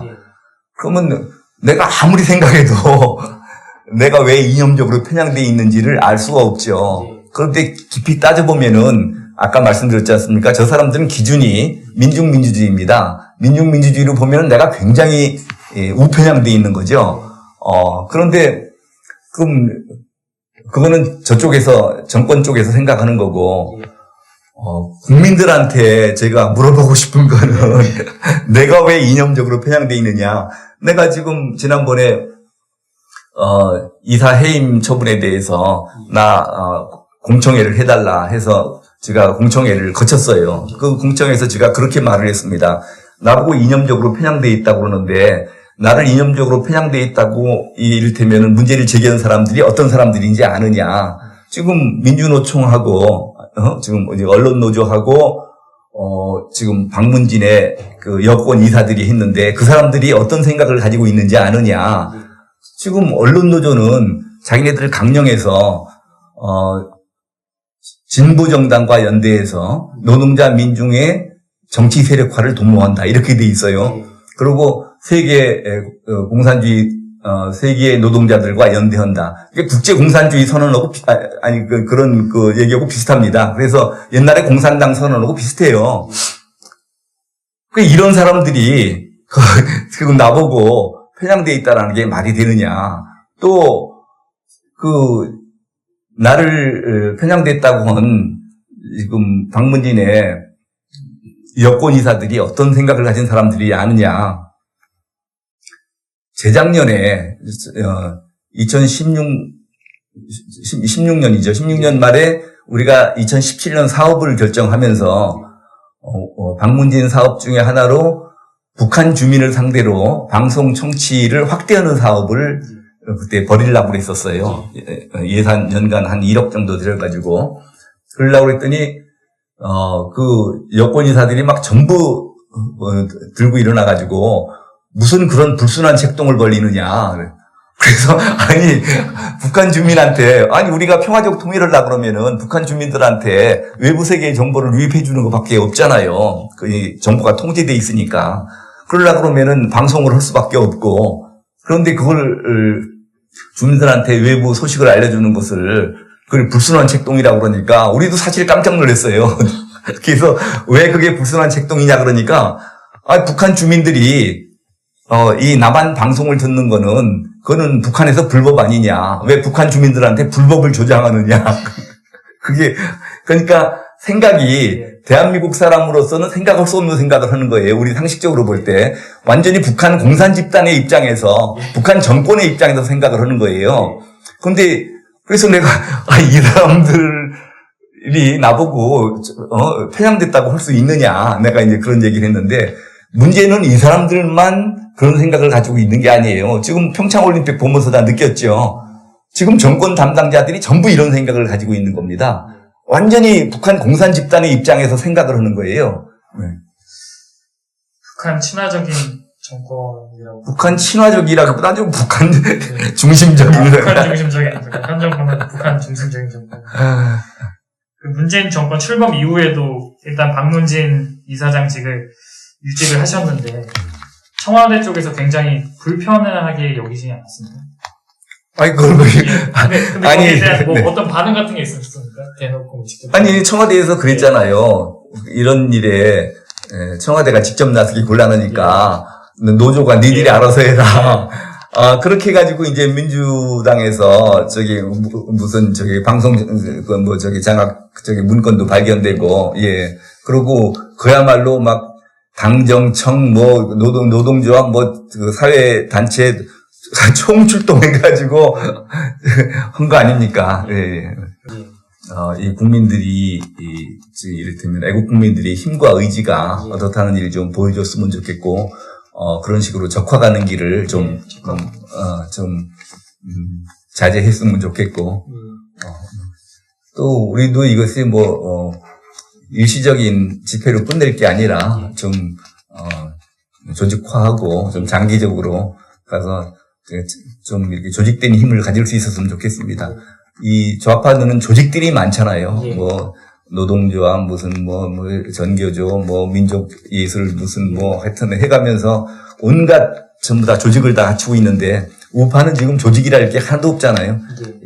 자유한국당인가, 있는데, 저게 무슨 지금 조직이라고 할 수도 없고, 예, 그렇습니다. 야당 역할 못하는 자유한국당에 대해서는 어떻게 생각하십니까? 안타깝죠. 저거를 자식인데 아무리 미워도 하여튼 잘 타일러 가면서 잘 길러야죠. 네네네. 말을 조심해야 되는 게 잘못 오면은 또 내란 선동 이렇게 되기 때문에 하여튼 그 위력을 보여주면 되죠. 이를테면은 100만 애국 시민이 나선다든지 그러면은 하여튼 촛불보다 훨씬 많은 사람들이 나선다든지 폭력성 행사를 안 하더라도 그렇게 해서 국민의 뜻을 보여주면은 되지 않을까 싶습니다. 이런 행사나 집회를 보면 아쉬운 점이 있다면은 좌파 같은 경우에는 한 군데 모여서 다 이렇게 연합체를 형성해서 하는데 우파는 뿔뿔이 여기저기서 해서 단결력이 약하다라는 비판이 있습니다. 여기에 대해서는 어떻게 생각하십니까? 기본적으로 좌파는 전부 이제 이념 목적이 단일하고 또 딱 저기는 위계가 서 있습니다. 그런데 이 자유민주 세력, 우파 세력들은 다 개성들이 있어요. 그래서 누가 선배가 이렇게 하라고 하는 데서 듣지도 않고 다 자기가 옳다고 해서 하는데 아까 말씀드린 것처럼 통일전선 점수를 써서 어차피 이게 자유민주 체제를 수호한다라는 목적만 같으면은 좀 힘을 합쳤으면 좋겠고 그런 의미에서 아무것도 안 하는 것보다는 떨어져서라도 흩어져서라도 열심히 태극기 흔들고 하는 것이 훨씬 낫습니다. 네.